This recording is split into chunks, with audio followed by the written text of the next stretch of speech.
Welcome to Middle Fingers Up, the show where we hold our heads high and our middle fingers higher. I'm your host, Kieran McKay. Today's guest is registered psychologist Simren Jhuty of Stride Psychology, where Simren is a founder and clinical director. Simren and her team work together to help their clients move forward. Very excited to have you today. Welcome, Simren. Thank you so much for having me. I appreciate you taking the time out to reach out, for us being connected, and just for the time that we can share today to just get into great conversation and chat about the sorts of conversations that need to be had. Yeah, I thank you for saying that. I'm really glad you're here today. I also want you to know that today's episode is an important one because I've had a lot of our listeners reach out and ask to invite a therapist from a South Asian background.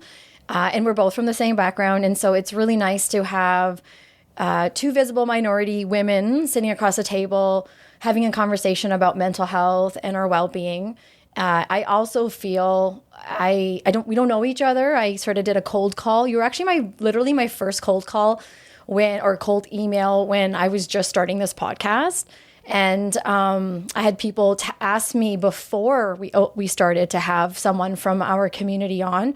And so I was working on it. And then when I started having some listeners, they started asking. So emailing you was like, oh my goodness, like this is going to sound so weird. I'm some weird lady with the podcast, but you were so great. You responded right away and you were so open to having this conversation. And we've been planning this conversation for quite some time. So having you here today, talking to someone from a similar background means a lot. And I really appreciate that you're willing to be in this room today. So thank you to you. Thank you. Thank you very much. And I am very excited to have these conversations with you and just to kind of open up the floodgates to the idea of a lot of the important issues that I think we're going to be discussing today. Yeah, perfect. Okay, so let's get to know you a little bit. My understanding is that you and your team offer psychological services for individuals of all ages.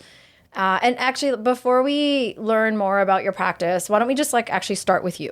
You're from Calgary, born and raised. Correct, born and raised. An OG, so it's always nice to meet an OG. You studied Master's of Science in Applied Pediatric Neuropsychology. You also, that was a mouthful, you also have a Bachelor's of Arts in Psych. So help us understand a little bit about what that means. What is the background that you studied? Yeah, of course. So I completed my undergraduate degree here at the University of Calgary. And then I knew that I wanted to pursue my master's because in order to become a psychologist in Alberta, you need to have a minimum of a master's degree. Mm-hmm. I knew I wanted to specialize in working with children at that point. Mm-hmm. And there was a part of me that wanted to really explore neuropsychology. And a larger part of me knew that I wanted to explore school outside of my home base, being Calgary. Mm-hmm.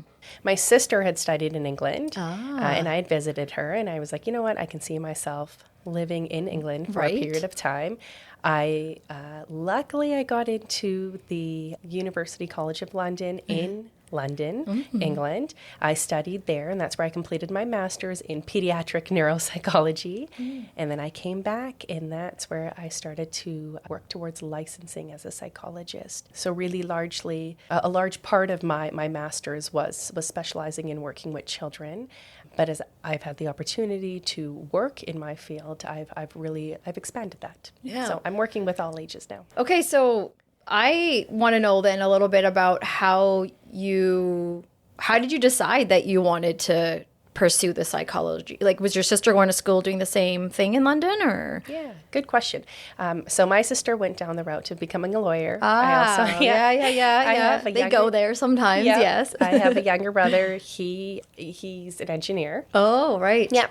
So This is always an interesting question because there wasn't necessarily an aha moment or anything that had gravitated me towards wanting to become a psychologist. I just knew that based off of my interactions and the connections and who I was as a person, I think that is what largely connected me to the idea of wanting to pursue the occupation of being a psychologist. So just even largely, so much of who I am today and why I became a psychologist is really driven by my curiosity. Oh. Yeah. So is that what, if I were to ask your parents, if they were in this room, would they say you were a curious child? I think so. Yeah. How so? I think that curiosity is largely what had gravitated me towards becoming a psychologist. Yeah. But I think if my parents were to intervene and speak to who I am as a person, I think it's my ability or capability to be able to step away from dynamics and understand things from perhaps a logical and a rational way. Okay. And a rational way.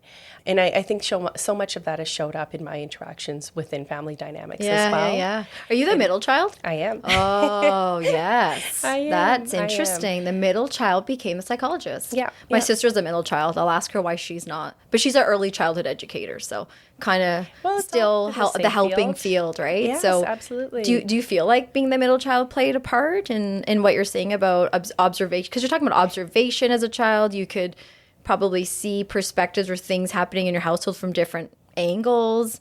Were you always sort of the non-emotional, like you could see from like a rational place? I think I've always been, even outside of family dynamics, and because my sister is much older than both my brother and I. My sister is 7 years older than me and 9 years older than my brother. Oh my God, that's like my siblings. I'm that much older than my siblings. That's crazy. Yeah. Okay. Yeah. So my brother and I were blessed because we had not only my mother as a parental figure, but my sister as well. Yeah. But even now, like I feel like I can be more of the mediator, but that's just more of my style in terms of approaching conflict. Oh, that's great. Yeah. So I'm sure they appreciate it. Yeah. But with that being said, I think my curiosity is definitely what drove me to wanting to explore the idea of becoming a psychologist, and as well my ability to step back and put myself in somebody else's shoes. Yeah. And removing the emotional aspect of when I'm in any sort of conflict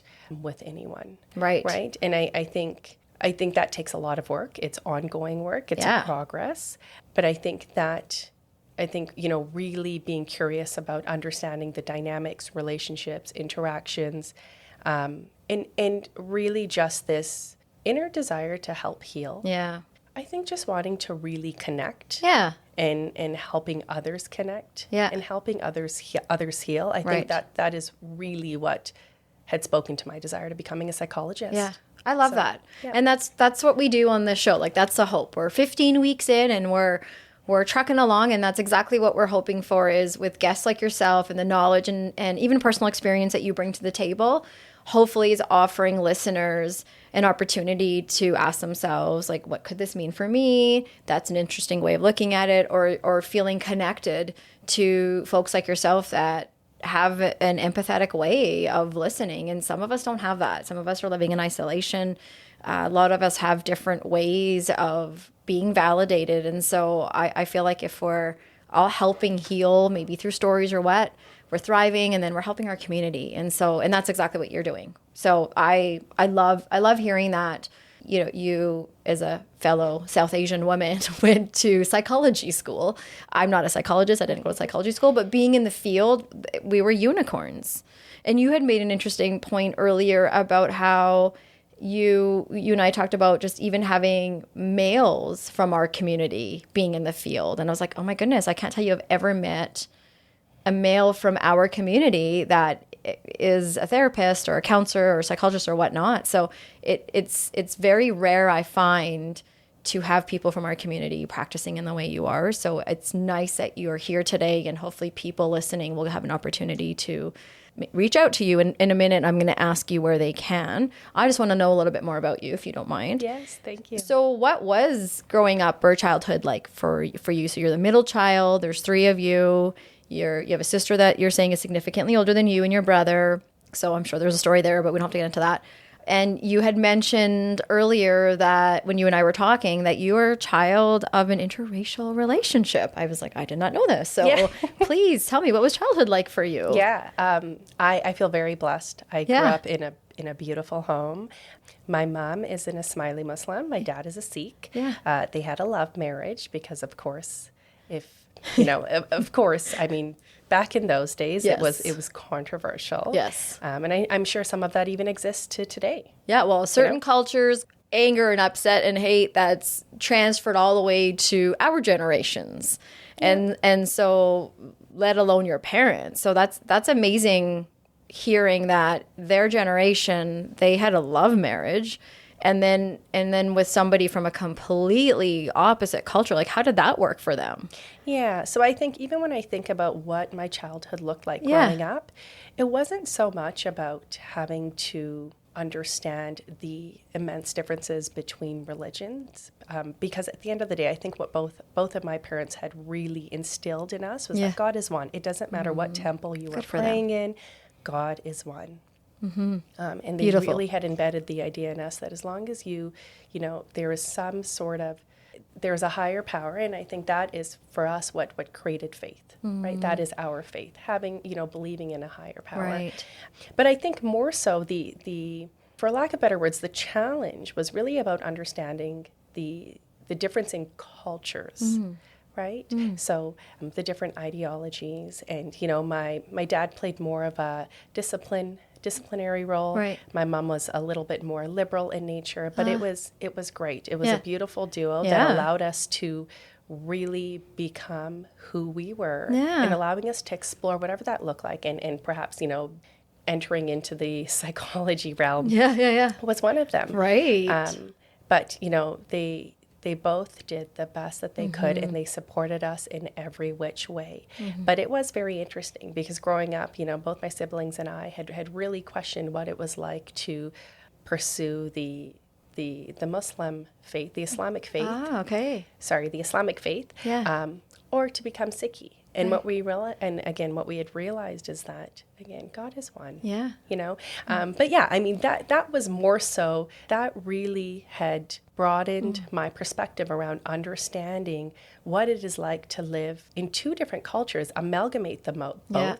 Because, understanding the traditions and the cultural nuances in a Sikh family is very different from understanding the cultural nuances involved with an Ismaili family, right? Things are very different. And so we knew what it was like to enter into the home of a Sikh family versus into the home of an Ismaili family. And it's just very subtle cultural differences, right? That you would pick up on, maybe others wouldn't. Yeah. And it could be something as simple as like, the way that we're able to interact with my mom's siblings, right? Okay, Being able to have very open and honest conversations, whereas the sorts of conversations that we'd be having with my dad's siblings would be a little bit more reserved, much more conservative in nature. Yeah. So and even your mannerisms. And so even just being able to understand what it's like to live in two different dynamics simultaneously, that's what really created and sparked my curiosity around, okay, what do dynamics look like? How do we connect with people? And in understanding the relationships between, or the relationships that stem from different cultures, right? And I think that also speaks largely to really understanding your approaches with respect to counseling, right? Because you're going to have different people come in from different cultural backgrounds. And so there are particular things that people do in particular cultures that other people from different backgrounds may not understand. Right. And even in our shared cultures, how you were brought up in your own household may be different than how I was. And so even recognizing that I have experience of being a Punjabi girl growing up in a Punjabi home, but that doesn't mean that it's exactly the same for all the Punjabi girls. Absolutely. And so I think that's really important to point out, and understanding that as well. So it's you got the firsthand experience and education in your own household about that. Right. Like you said, two different households that are expressing love in two different ways, or discipline maybe even two different ways and whatnot. And so how did you and your siblings adjust to that? Because you're coming out saying it was you're blessed. You were very fortunate that you grew up in these different cultures. So it sounds like your experience went quite well. growing up. Absolutely, Yeah. it did. But it's not to say that, we had to really understand what it had looked like to live in one household with two people from two very, very different backgrounds. Yeah. Right? Yeah. So it was really about honoring the way that both of our parents wanted to raise us. Yeah. And eventually, when we had become a little bit older, being able to create those sorts of ideologies for ourselves and see which ones really spoke to us and what really served us. Right. And I think the foundation of our parents' love is Yeah. really what allowed us to say, okay, because I always get this question. It's very interesting. Whenever I meet people and I share that, I share my, that my parents come from two different backgrounds, they always say, well, were you confused? And I said, interesting. yeah, Okay. I always get that question, and it's a good question. It's a fair question to ask. But, my immediate response is no. I was never confused. Yeah. And it's only because my parents, they exposed us to both of the cultures, both of the religions. We attended both the mosque as well as the Gurdwara. And it sounds like they had respect for each other's background. So did. they're already you're winning because they're role modeling that it's not mine's better than the other, or one must convert to one. It's we're sharing this, and we're both it's equal. We're equal, and I think that's so beautiful that you're talking about experiencing it that way. And it's so funny when I'm listening to you say, I got asked if I was confused, because I'm like, oh, my kids are mixed. So as I'm listening to you, I'm like, it's like having a conversation. My son was having a conversation with someone about one of my sons, I guess, with their experience. And I wonder if they get asked that, or if they'll get asked that, is it confusing? And I wonder if it is. Because that is, you're right, that's a legit question to ask. Yeah. It is. And I think that if you really start to study both religions and you really immerse yourself in the faith itself, then of course I can recognize how there can be challenges. Yeah. But I think both of my parents, they really chose to embrace their faith in a way that allowed us to just believe. Yeah. And that is what created so much of our resilience. Mm-hmm. Not to say that, of course, there weren't difference of opinions, right? Yeah. Because there absolutely were. Right. And I think that's something that we had to navigate through until we had the opportunity as adults to say, okay, what does it look like to be a part of both, right? And there's so many people that can argue that you can't really partake in both. But that's why I don't speak too much to the idea of religion, but more so to the idea of culture. Yeah. And that's what allows me to say, with so much grace, that God is one. It doesn't matter what temple you are praying in or what temple you choose to, attend to attain that peace. Yeah. Yeah. Because praying in congregation is so incredibly powerful. Whether you do it at the mosque, at the Gurdwara, at a church, it doesn't matter. Yeah. Yeah. Well, and I think even really what I hear you saying, even power manifestation. So many of us choose to believe in a higher power in different ways, whether it be, like you said, through a temple or a church, a God or energy or however. And I think I'm hoping that we're getting to that place where when my kids are growing up, there's a lot more invitation, like you said, and curiosity about, oh, that's interesting. What was your perspective like in your household versus, well, you're wrong because it wasn't the way that I had it or whatnot. And so I actually had to go through that when my husband and we were dating. We've been together for forever. And when we were dating, I compared a lot of what and how his relationship with his mother is and was, and how her relationship was forming with me compared to how my mother's relationship was forming with my husband.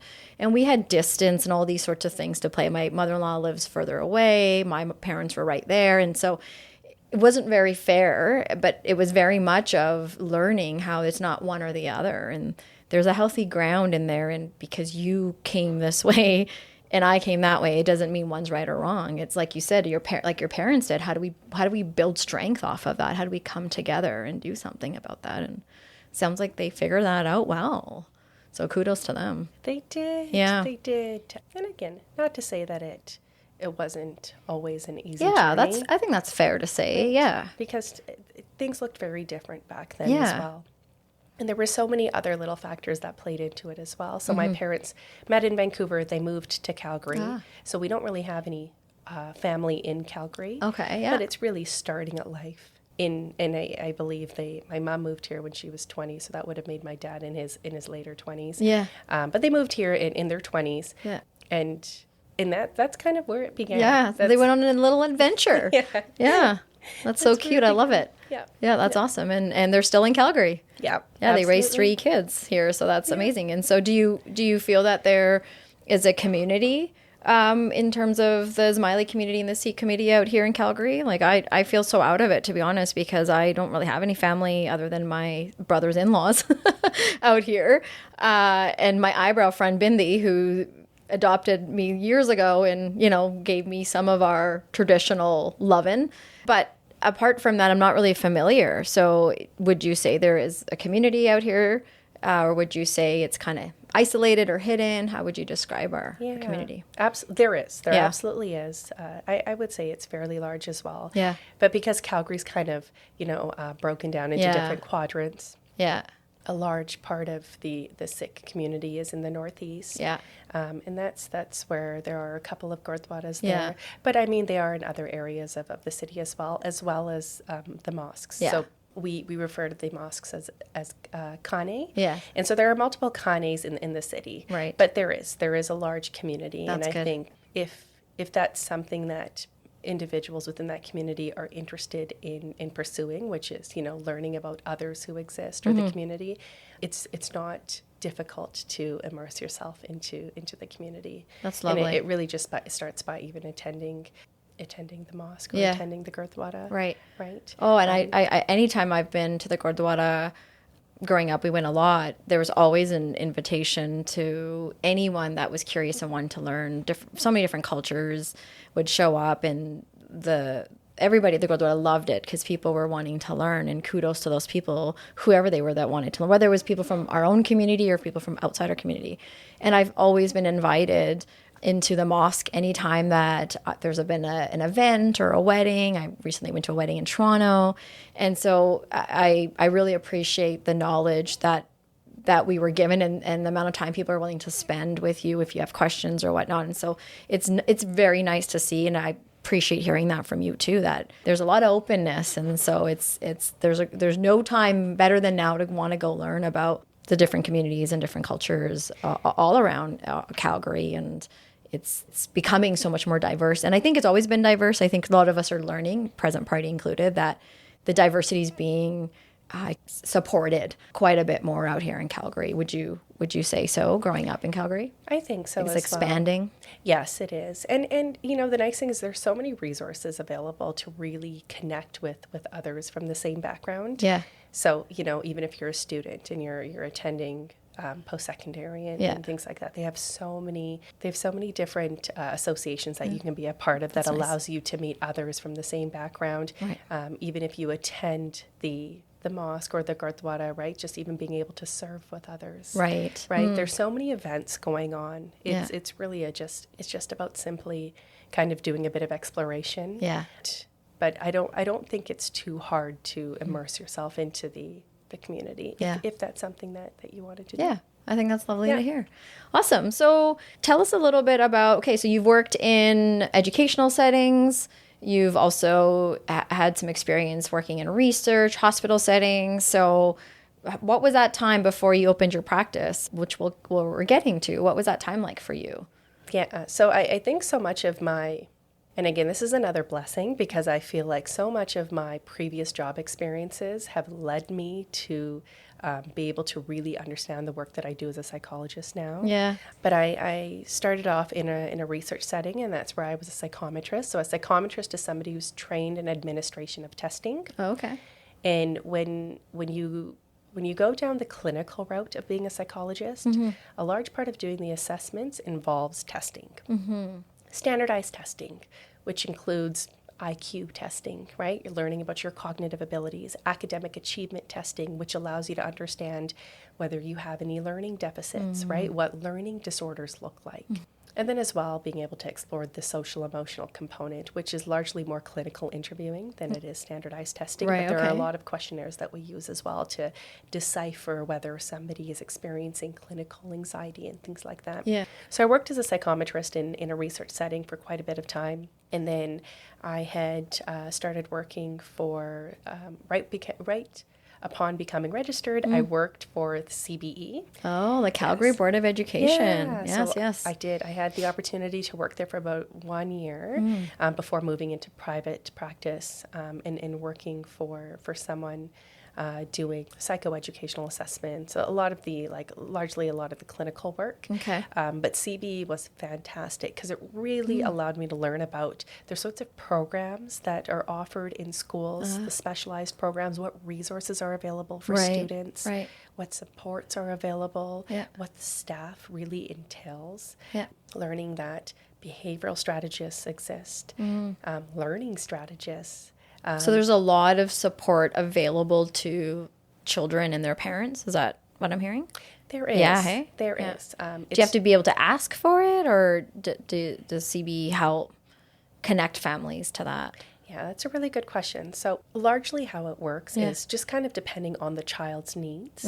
The teachers will often recognize that. Now, every year the schools are allocated X amount of assessments just based off of the funding. Okay, yeah. And then the psychologists who work for CBE will go on in and do the assessments, right? Yeah. Now, that's just the assessment part in being able to really understand what their strengths and their areas of weakness look like, what their academic achievement results look like. So understanding a child's reading, writing, and math. And those are more assessment based. If the teachers feel like, okay, this child is struggling significantly, they may have a learning disorder or there's something going on and we need a psychologist to come in and really figure that out. But then there's also educational assistance. There is behavioral strategists, adults or individuals who work with children in the classroom or outside of the classroom settings, but in the school environment to just kind of help children develop coping mechanisms and helping them kind of work in the classroom with other students with more ease, right?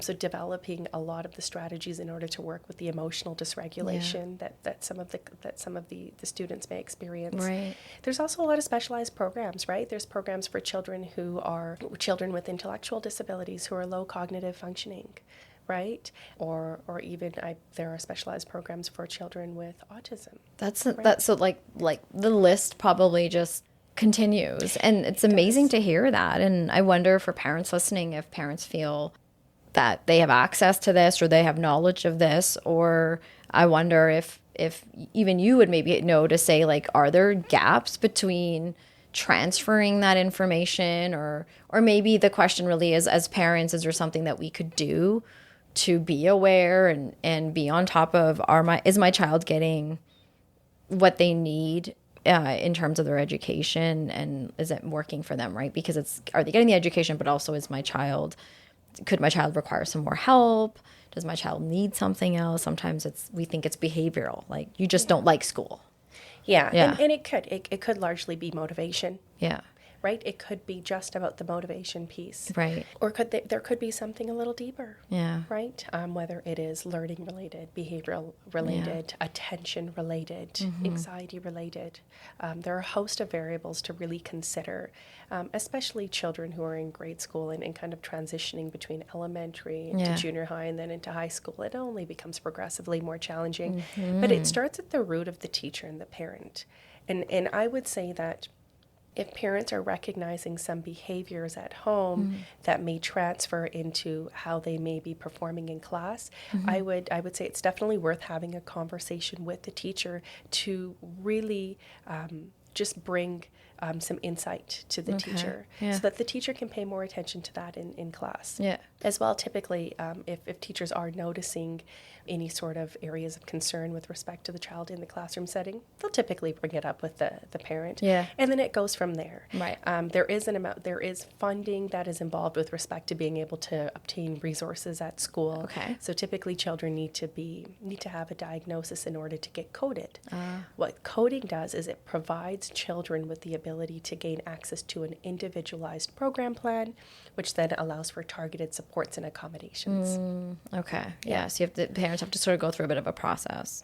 So you have to be vulnerable and open as a parent too, because that stigma of all that, right, is always up against being honest with maybe we could use a little more help, and maybe my child does have some learning disabilities or what. It's sometimes a little scary to go there as well. It absolutely is, and I can empathize with parents very much. But you know what I always say? I always let parents know is that teachers and school personnel are already aware that your child is struggling.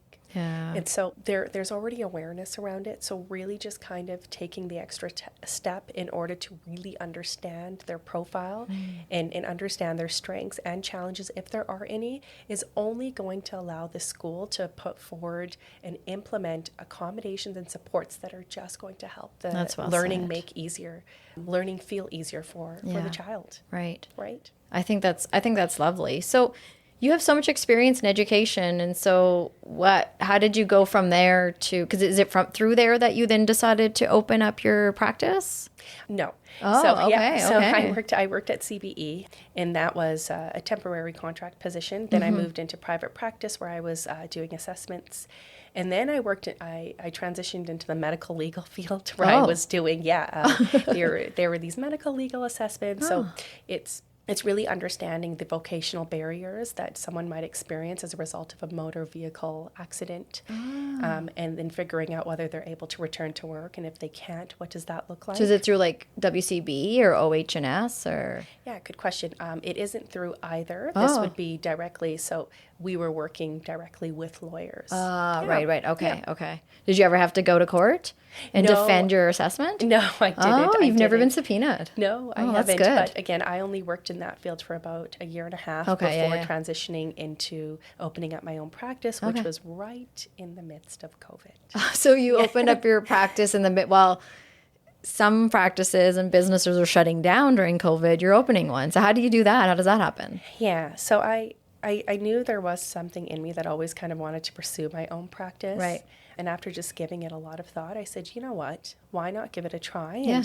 And I think that there is a shortage of Indian psychologists in Calgary. Yes. And I said, there's the beauty of opening up your own practice is that it allows you to offer work in a way that suits not only your needs, but the needs of others. So I was really trying to understand what that looked like. And I was able to open up my practice based off of that sort of motive, right? What is there a shortage of? What do I need to build awareness around? What is the sort of education that I want to put out there to allow our community alongside others to come through these doors and receive the help and support that perhaps they haven't been able to elsewhere. But it really, it starts with building awareness. And I was like, if I open up my own practice, I can do whatever I want to do because I have no limitations and I can take my practice in any which way. Right. Yep. So how's that? So how many years in are you? 3. 3. So how's it going? Fantastic. You have a team? I do. Yeah. Yes, I do. I primarily focus on assessments myself, really. So that is diagnosing, right? Okay. Mood disorders, anxiety disorders, learning disabilities, which we now refer to as specific learning disorders, ADHD. My practice really, both myself and my colleagues, we all specialize in ADHD. That is a large focus. But then also, I work with children to understand their academic abilities, giftedness. Yeah. So there are a host of things that I'm always really understanding. And that's really through the idea of psychoeducational assessments. Yeah. Social emotional, right? So social emotional really entails attention, anxiety, depression, behavioral challenges, and the list sort of goes on. I do a lot of I'm a diagnostician, so I do a lot of clinical work as a psychologist. Right. And then I make sure I also incorporate a bit of counseling because that is an important skill that I don't want to lose sight of. Yeah. And then I have a child psychologist on the team, Right. as well as a certified mental health coach.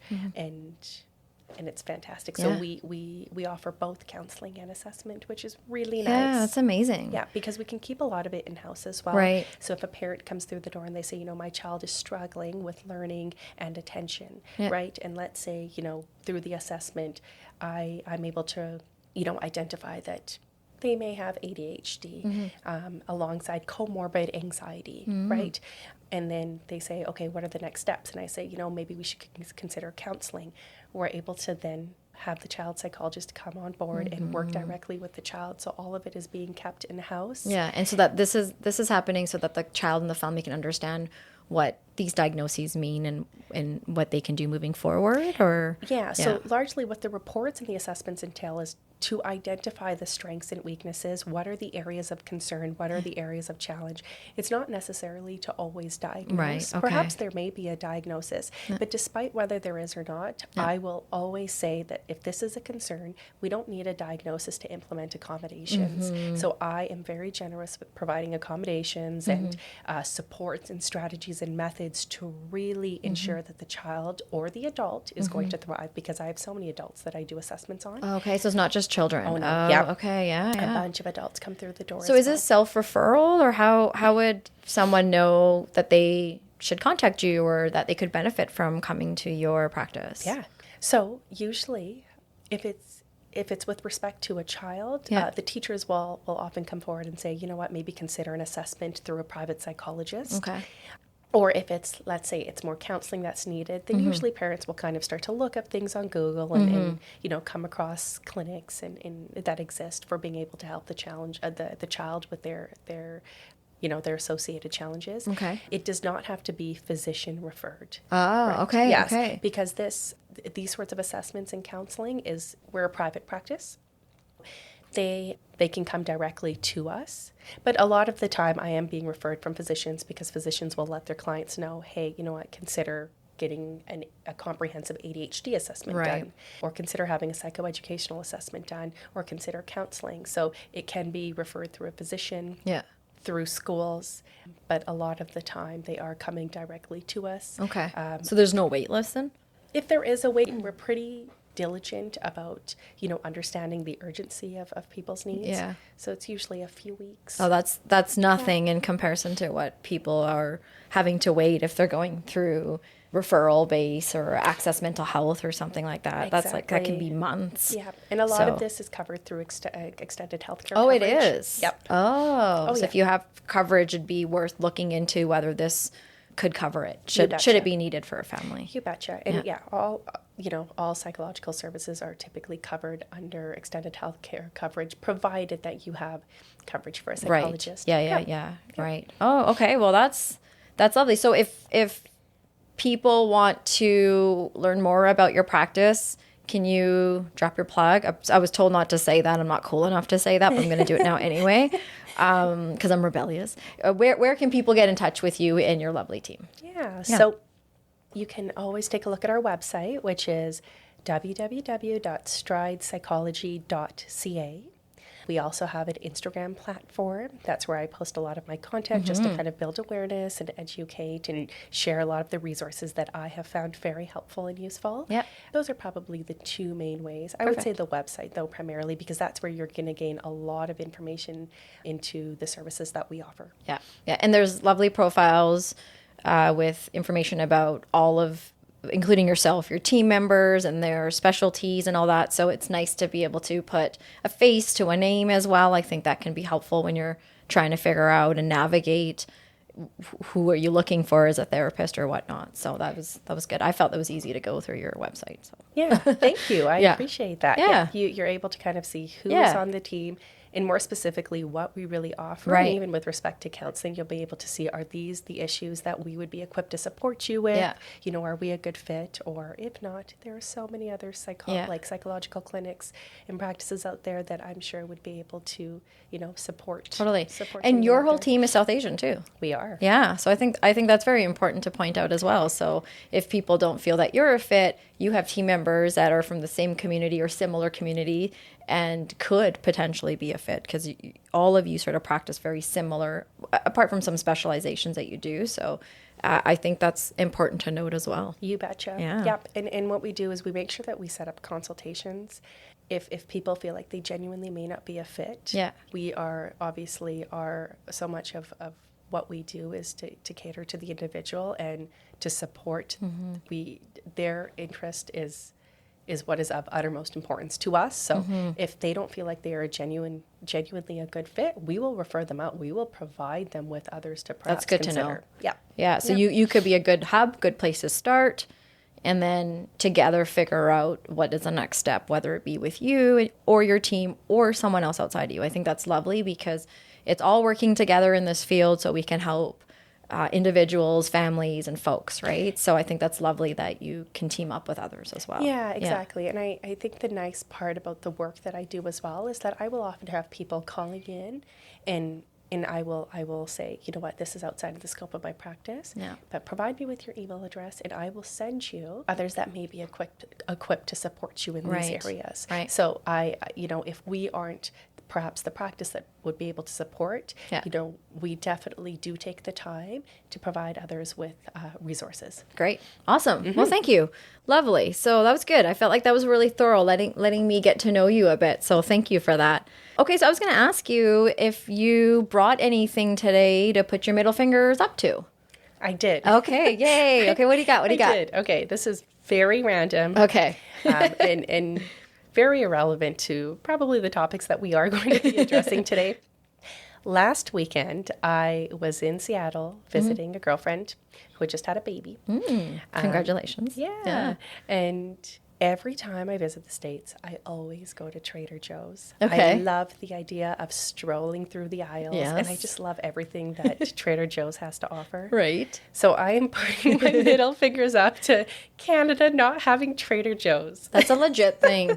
And I think there's enough of you out there that could petition and try to get one, because I've never been there, but I hear it is like phenomenal. It's like it's like a Whole Foods sort of warehouse store, like, because I feel like people are always coming back with all these nutritious seeds and nuts and jams and all that. There is just so many goodies there, but it doesn't feel upscale like Whole Foods. And I think that is what I appreciate about it. I hear you ya. can go on in and you can say, hey, you know what?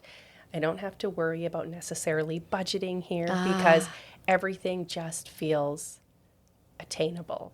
I'm so sorry that I think you should. I felt that sad when they finally brought us Target and then were like, just kidding, and then took Target away from us. Yeah. So and Vancouver would be a good, I think, community to partner up with to see if there could be a petition, because I feel like the hippies of Vancouver could be very helpful in wanting to bring one down. I can here. see that. Yeah. And I feel like also Calgary would be a fantastic place to even just see whether it would do well, which I don't doubt it would. Yeah, right. Because again, there are so many things that you can just go on in there, and so much of it feels very fresh and healthy. Yeah. And I feel like Calgary is a very health conscious city. Interesting. So many people really are involved in that sort of active lifestyle. Yes. You see so much of that in this city. So I think Trader Joe's would do amazing here. I think that's amazing.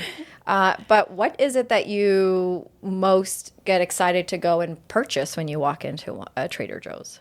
So I love to go into the section where they have all of these really great dressings. Oh. And I love the feeling of knowing that they're only going to last very long, because then obviously it's a little bit more fresh. Oh, yeah. Yes. But they always have like really great pastas. They always have like really great sandwiches, dressings. But every aisle just has there's something. So many great things. Yeah, so many different nut butters. I don't know. I can just spend endless amounts of time in there just exploring everything from vitamins to pastas to I don't even know. They just have so many different things. And I just love to try a bunch of different things that they offer there that sometimes you can't find here. So. Well, I'd sign the petition. I'm just saying. So maybe we need to help out, because I think my mom is a fan too, and my sister, they all live on the border out there in BC, so they can do a quick hop, over to the States. And I think maybe I'm making it up, but I thought there was one close, like not, kind of into the blank. There is, right? Bellingham. There you go. I knew it. It was close enough. Yeah, because I know my mother likes to get some kind of nut butter thing. Yeah. They have a lot of great stuff there. Yeah, well, that sucks. Did you stock up until you have to go back? I didn't, because I brought a carry-on. So is that why you really go visit your friend out there? I know. Is it like, oh, I'm coming to Trader Joe's, so do you have, like, maybe I'll come see you too? Maybe I'll come see you. I'll come visit your baby. Yeah, exactly. Meet me at Trader Joe's. I'll be there all day. I do love Trader Joe's, though. And I think really why I really gravitate towards Trader Joe's is because it doesn't have that feeling of like it being overly luxurious and glamorous and upscale. It's like, it's really affordable. Yeah.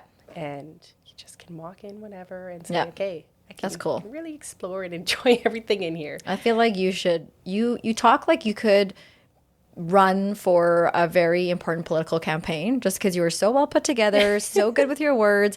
I feel like you could totally petition and get, like, I see this whole, there'll be a documentary about you on there'll be a whole thing about the person that brought in Trader Joe's. You should totally get on that. Should become the ambassador. Seriously, yeah. I'll be your campaign manager. Or your wardrobe consultant.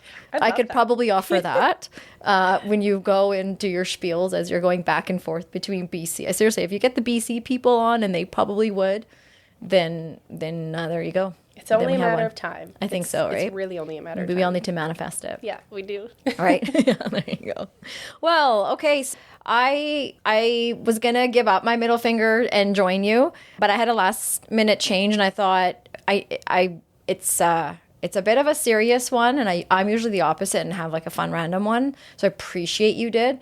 But I decided, you know what, I do want to talk about this. I'm going to bring it up just because I think it's important to get out the information. That's sort of why we do this show. It's why we talk. It's why we have you on today. I don't know if you know about this story, but recently out in BC, in Surrey, BC, just before Valentine's Day, a 14-year-old Indian boy took his life. He had hung himself in his garage, and my parents were here visiting, and my dad heard the news, and he sort of knew of the family as well, and so we're having this conversation, and you're learning that this young boy, beautiful young boy, his name is Robin. He played hockey, so he was very well known in the Surrey Minor Hockey League, I think the Delta Hockey League. He had a former alumni NHL player coach who knew him well. People spoke very well of him. And it sounds like they're doing some investigations and learning that no one that he knew or people that he knew of, but something was going on in the world of online, in the sense of maybe there was some like sexual exploitation going on. And so there's an investigation going on. And so I was kind of looking into this as well. And it's really sad because you can imagine what his family may be going through. They're losing their baby and the community losing him, as well as the stats are growing. And so it would be really sad if this young boy, dies and no one remembers his name, no one remembers what he died for, because the numbers are growing for young boys, and particularly out in the Lower Mainland, in terms of the stats of people are starting to report lots of sexual exploitation happening. People that young people don't know about. A lot of young people feel that they're well equipped. They know that there's scammers and people out there, but these people on the other end are experts. They know how to lure young people. It's not just as simple as, how old are you and can I talk to you? There's a lot more to it and how people are luring young people. It just breaks my heart that he had to die. And I'm certain that there are other young children like him that are in the same boat or have experienced that. So my heart goes out to the family, to our Indian community, to the minor hockey league community, to all the young people that knew this young man. And I hope that we can get this out there and in our own homes, do some education with ourselves as well as our children. I in particular live in a home where my children are surpassing my electronic device knowledge. Lucky for me, my husband knows a bit, but they're going to surpass that too. And so it's just constant conversations. And we did talk to our children about this this story, we don't get into the gore of it, but definitely that this is reality, and what can we be doing together as a family to be more aware and attentive of who and what they are talking to online. And so hoping that, we can get that out there and help educate ourselves more so that doesn't have to happen. People don't have to die of shame, guilt, fear, whatever it may have caused them to think that was the best decision. Yeah. That is really, really tragic. Yeah. And my heart goes out to the family. I think there are so many different ways to take this conversation, but most importantly, it's really about, the first thing that really stuck out to me as you were sharing the story was that, imagine how much the child was concealing in order for him to appear as though he was normal or okay, right? And what really constitutes the idea of normal? What really constitutes the idea of okay? And so I really like how you mentioned that we really need to be having open conversations with children, our children, because then it really allows the lines of communication to flow, and it allows children to feel safe, especially when a lot of those lines may be blurred. And you're right, I find that even as I'm kind of, as I'm aging as well, I recognize that my IT skills are not nearly as advanced as the younger generations. Children, my 12-year-old can do coding and these sorts of things, and I'm like, I don't even know what that means. And there's extensive knowledge, but there's also something as simple as being in a virtual reality room, playing live on Xbox with other people.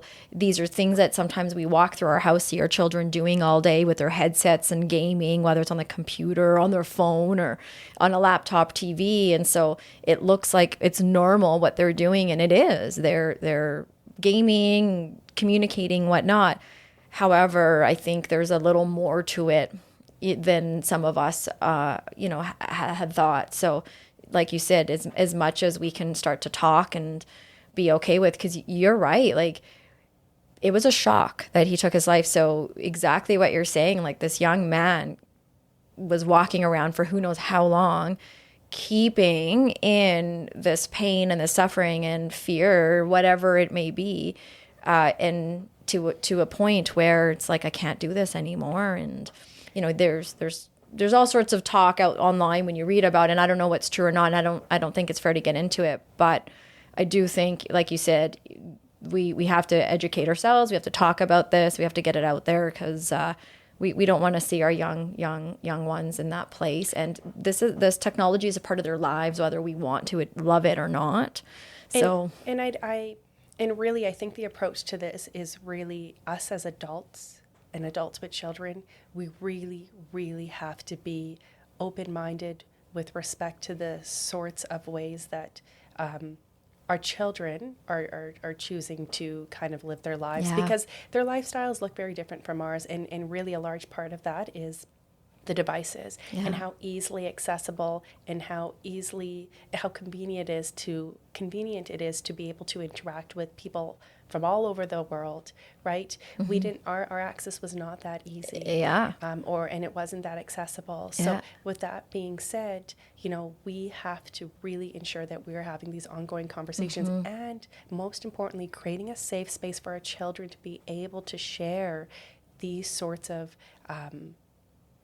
just the way that they are interacting with others, or what video gaming really looks like.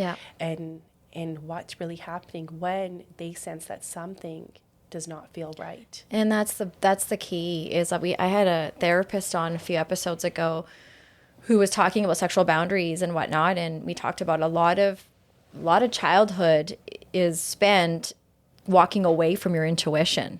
As a child, sometimes you trust your gut. You don't want to hug that family member. You don't want to hug someone, but out of respect, we are told, go hug everyone. And so as we grow older, we kind of lose ourselves from our intuition. And I think you're absolutely right, is helping ourselves and building an awareness as adults that we have to tap into our gut, but also teaching our young children what is that sense that you're saying that, oh, something doesn't feel right. And knowing as a parent, like I can't control every situation. So I can't teach my kid about every exit strategy, but I can say to them that when you feel that feeling in the gut, whether it's unsafe or scared or weird or hot or red, however they describe it, that's when you come to me. And if it's not me, your uncle, your aunt, your grandma, we have nice friends that are neighbors, like whoever is in our village, so that they know they always had someone to be able to go to. Yeah. So, Yeah, it's creating the safe space. It's allowing children to know that they can come to us. And even if we aren't their first sort of means of support, letting them know that there are others out there that do exist for them to kind of reach out to, and just letting them know that support exists. But I really think it's about being able to create that safe space for children to be able to even openly share, because I cannot imagine the amount of guilt and shame and emotions that don't necessarily always serve us, but are the ones that can really cripple us. Yeah. I can't imagine those sorts of emotions that perhaps may have clouded the child's ability to seek the support that he needed. Yeah. And I don't want to be that caregiver that has to learn that way. That I think other parents would agree with me. A big fear would be, I don't want to be that parent on the other end learning in the way those parents had to learn, that they missed something. And we're always going to miss something. That's the reality. We're humans. We grow as we go. However, I just want to know at the end of the day that I'm so aware of what's happening in my life and my child's life that I can say 10 years, 5 years from now, I know I didn't make the best decision 5 years ago, but I was aware what was going on and I was doing the best I could. I tried to do it this way. I tried to go that way, versus my biggest fear is always I had no idea. And then that may happen, but I'm hoping it doesn't have to get to that place. Yeah, and it really is about building awareness. It's about really understanding what is available to children these days, especially through the means of a device. Yeah. And I think that if we can consistently put in the effort to participate in these activities with our children, or just ask simple questions, it'll give us more insight into understanding what our children do. Because honestly, like the interests are very different in today's generation of children as in comparison to what it looked like for us. Yeah. Right? Yeah. We didn't have access to the devices the way children do. Yeah. And so I don't necessarily think the approach of stripping the devices away from children is the best idea, because they're eventually going to get their hands on it again. Exactly. And really, this is so much of what today's society looks like. I mean, we as adults spend a lot of our times on our phones, on our laptops. True. Yeah. So I don't think stripping away screen time, or, I understand balance and really creating a time frame around screen time is important. But simply saying, it's unsafe because we hear all of these really tragic stories, perhaps isn't the best approach, but more so involving yourself as a parent and understanding what their sort of lifestyle looks like, what their interests look like, understanding the activities, so that we can really say, okay, we understand what our child is doing, and what do the boundaries around those activities look like. Right. Yeah, well said. You mentioned having a level of self-awareness. And so I'm going to ask you, how do you look at what self-awareness, like how would you define what that is? When we're really learning about what self-awareness looks like, there are so many adjectives that come to mind that also are in alignment with the idea of self-awareness. So when I think of self-awareness, I think of self-compassion, I think of self-love. And so when I'm trying to build self-awareness with respect to a particular situation, it's really understanding what is the knowledge behind this, one, and two, what are the feelings in my body? So we can speak to the idea of somatic symptoms. So when someone is learning how to lean into themselves, tap into their inner self-awareness, I really start at helping one person understand how to identify it. And you can start in more of a concrete way, which is even just learning about somatic symptoms. Somatic symptoms are the physical symptoms that we experience when something doesn't feel right. So for example, when we're feeling anxious, but we can't identify it as anxiety because we don't know or understand what anxiety is. Right. It's really paying attention to your body. That is the best way to first and foremost identify awareness around how you are even feeling. And so, are you experiencing, your heart racing? Are you experiencing stomach aches? Are you experiencing, palpitations? Are you experiencing headaches? What is your body feeling? Are you feeling really, really, really hot? Is your mind going blank? Are you feeling like you can't pay attention to things? What does that look like for you? But it's being able to first and foremost identify those physical symptoms that you may be experiencing. Fatigue. Are you feeling really, really tired? Are you having challenges sleeping? There's a host of things that we can look at, but you really have to pay attention to your body, because your body is one of the best ways to identify that something doesn't feel right or something is perpetuating and we aren't dealing with it. Right. And so, number one, somatic symptoms. Yeah. Can I ask you or add something there? I really like how you're starting with tapping into the body and having that when you're saying defining what is self-awareness. I love that, because I've done a few episodes where we were talking about similar stuff, and it's amazing how many of us are so disconnected. Like, we cut it off. We've been saying we cut off from the brain to the body, and it neurologically and physically, like, everything is connected. And so I like how you're talking about anxiety in a way of what does my body feel like? Because I may not even recognizing I'm experiencing anxiety. And when you said that, I thought, oh my goodness, I wish we could talk about this like this more, because all those somatic symptoms that you're talking about often lead many of us to book an appointment with our doctor because we think there's something wrong with us physically. So I need to get my blood work checked, or I'm having migraines, and so I need some meds, or I need to see a neurologist, or my leg, I gotta go see a physiotherapist, whatnot. And I think it's lovely to hear you say it can also mean that there's something happening outside of you, something that's happening to you based on your interactions with people. So you're feeling anxious. Let's say it's not just because you're getting it's not just you sick.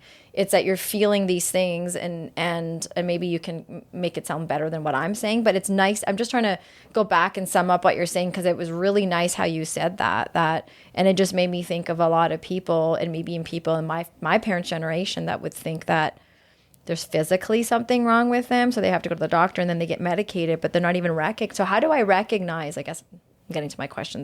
This happens. I'll say 30 things, and then I'll get to the question. So thank you for your patience. That's the middle child right there. Thank you. How do people, as you're talking about self-awareness and building it, maybe you're going to get there, how do you recognize that this could be something other than getting medication because I can't sleep, so it's just because I need meds to go to sleep, or it's a physical pain, so I just got to treat it from a physical perspective?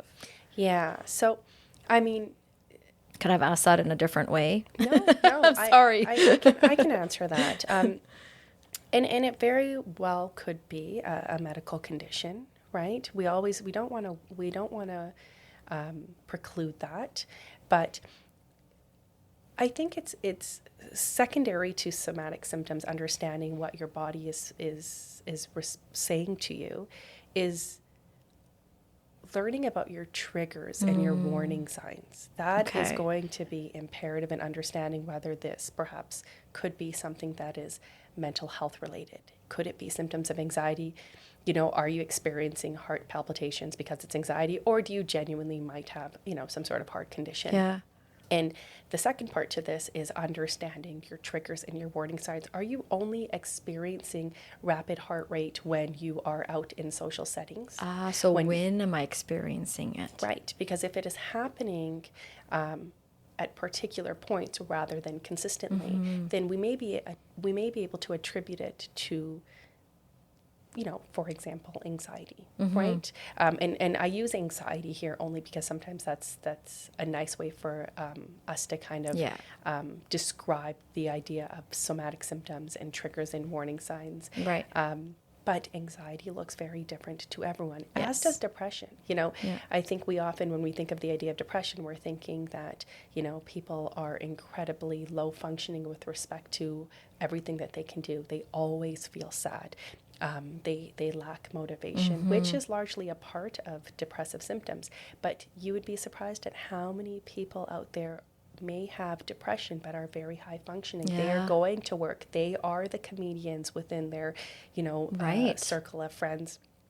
But they are suffering inside, right? So we really have to take into deep consideration around whether this may be a medical condition, or is this mental health related, and is it showing up for us at different times, or has it been, ongoing, but is it situational related? Right. Really taking the time to understand what are the more deep-rooted causes.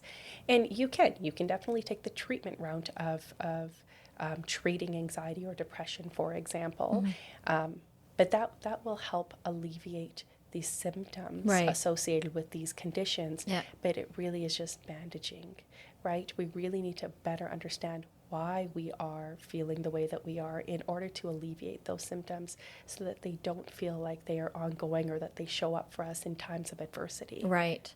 Because that's when we tend to be most challenged, and that's kind of where we feel the most debilitated. Yeah. And these symptoms can be incredibly debilitating, but that to me is really what self-awareness is about. But somatic symptoms, understanding your triggers and your warning signs, learning about the deep-rooted sorts of, causes. And it could be a host of things. It could be your upbringing. It could be your experiences that you've had in your adulthood. It could be,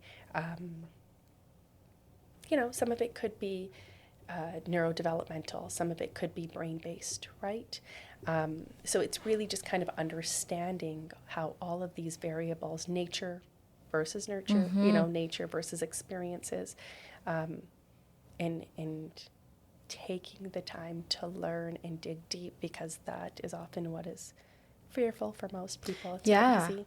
Spending time alone thinking about those things, even though you hear people are living in isolation and they're suffering silently, they're surrounding sometimes, not everyone, some people surround themselves with other distractions and noise. So no one really knows that you're suffering silently and you're around all these things. However, there is a lot more going on beneath the surface. And I appreciate how you sort of break down like what self-awareness is to you, saying, okay, like what does my body feel right now? And what I like that you had said a few minutes ago when you talk about self-awareness, like for you personally, you talked about self-compassion. And when you said that, I had an aha moment, because I was like, oh, good for you to say that, because when we're learning or when we're growing, and especially as adults, when our ego is just right there, as we're becoming better at something, and when we start to, I feel sometimes when I start to develop an awareness that maybe I could do better at something, or I failed at something as a mom, it's good to know that so that I don't do it again, but it stings and it's hard. And so I love how you said having that self-compassion for ourselves. It's like, well, I'm learning, I'm growing. And while it's nice to be reminded by loved ones, you're learning, you'll get there. It's just so powerful, I think, to get to a place to like find that within ourselves too, and have that self-compassion and say to ourselves, you're learning, you got this. Next time you have that interaction, you'll do it better. And, or look at, why did you respond that way? Why did you yell at that situation? And what was that about? And I think all those things that you're saying, that underlying piece of self-compassion is so beautiful, because for me, I think that's where the hope comes from, and the want to do better, because you're like, I'm trying at least. So I was going to ask you with self-awareness, would you describe like self-responsibility as similar or a bit different?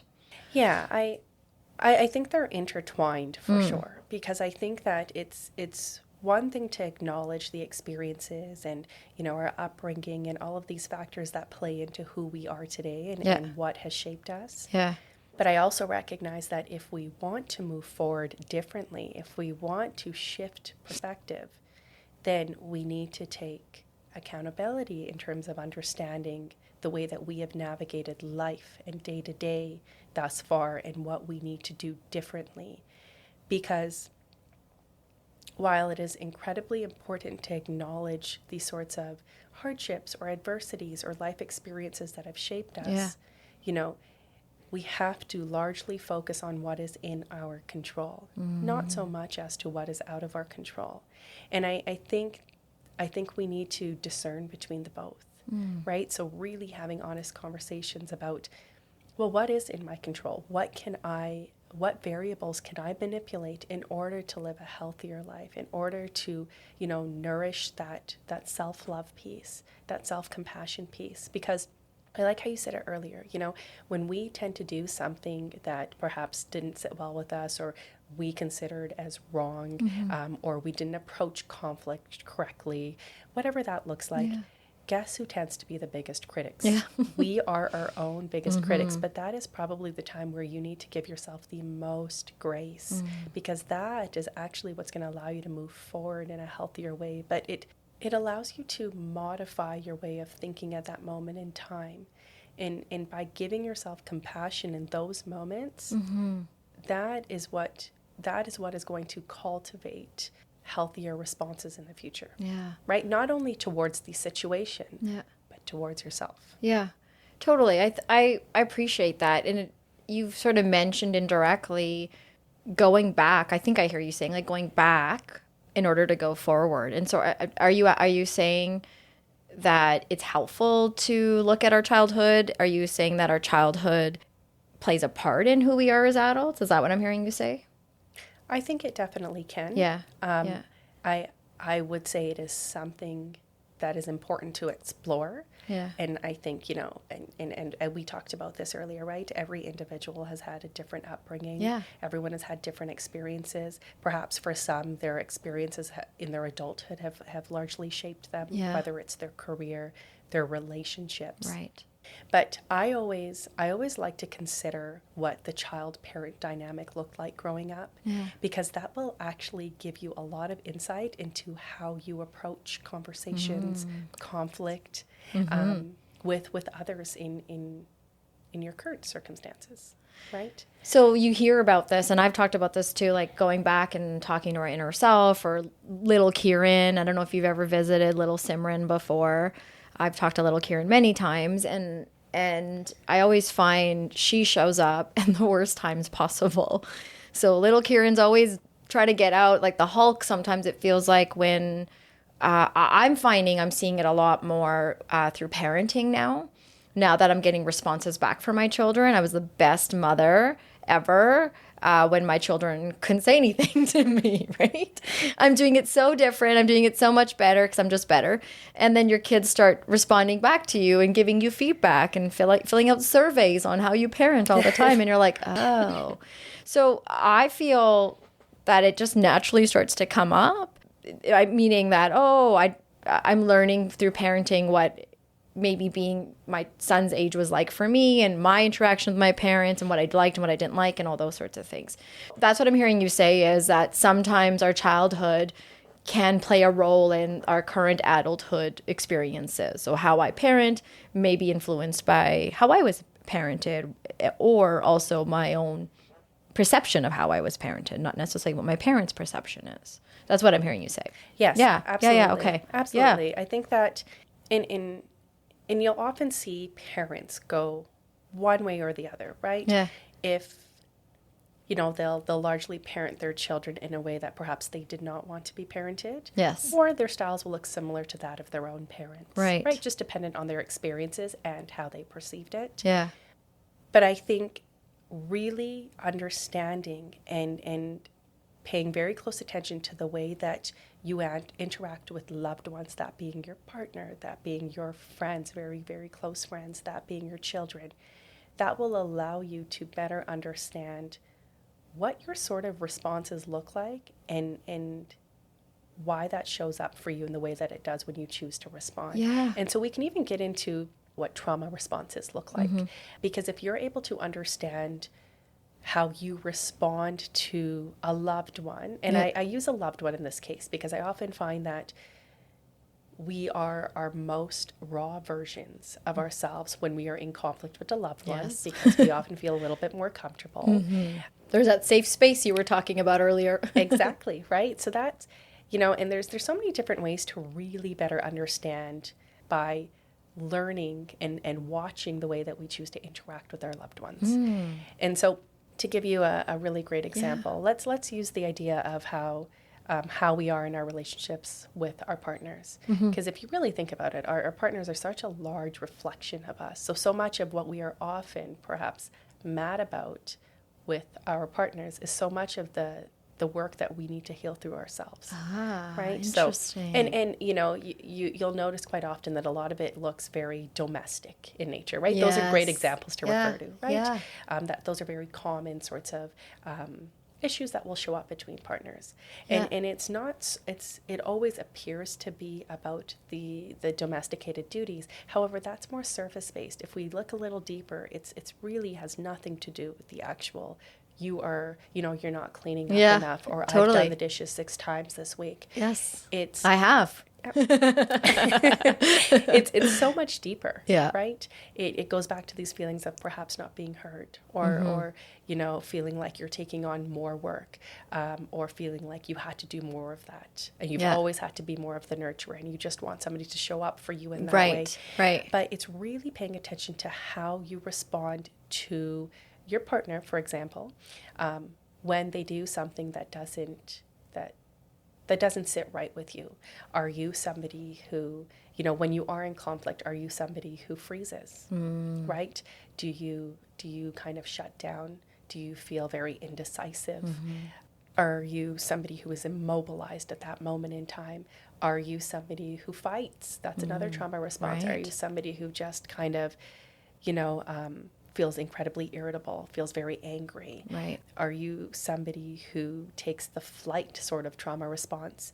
That's somebody who feels incredibly anxious, who feels fearful. Yeah. Or the fawn. Fawn is like one of the newer trauma responses that we've been that people have been shedding more light upon, and that's more around people pleasing, overcompensating, doing things to appease others' emotions that come at the expense of your own. Classic middle child, as my sister would say. I don't know about you, but and I can definitely relate to that. Yeah, very deeply. Yeah, and so really the next steps to all of this is understanding boundaries, creating boundaries, because that can be one of the hardest things to do, especially within the South Asian community. Yeah. Not to say that it's not hard in general, because it very much is, and everyone has their own boundaries. Right. But even when we speak about it from a South Asian perspective, there are so many things that we have been trained to understand as being culturally appropriate. Yeah. But in many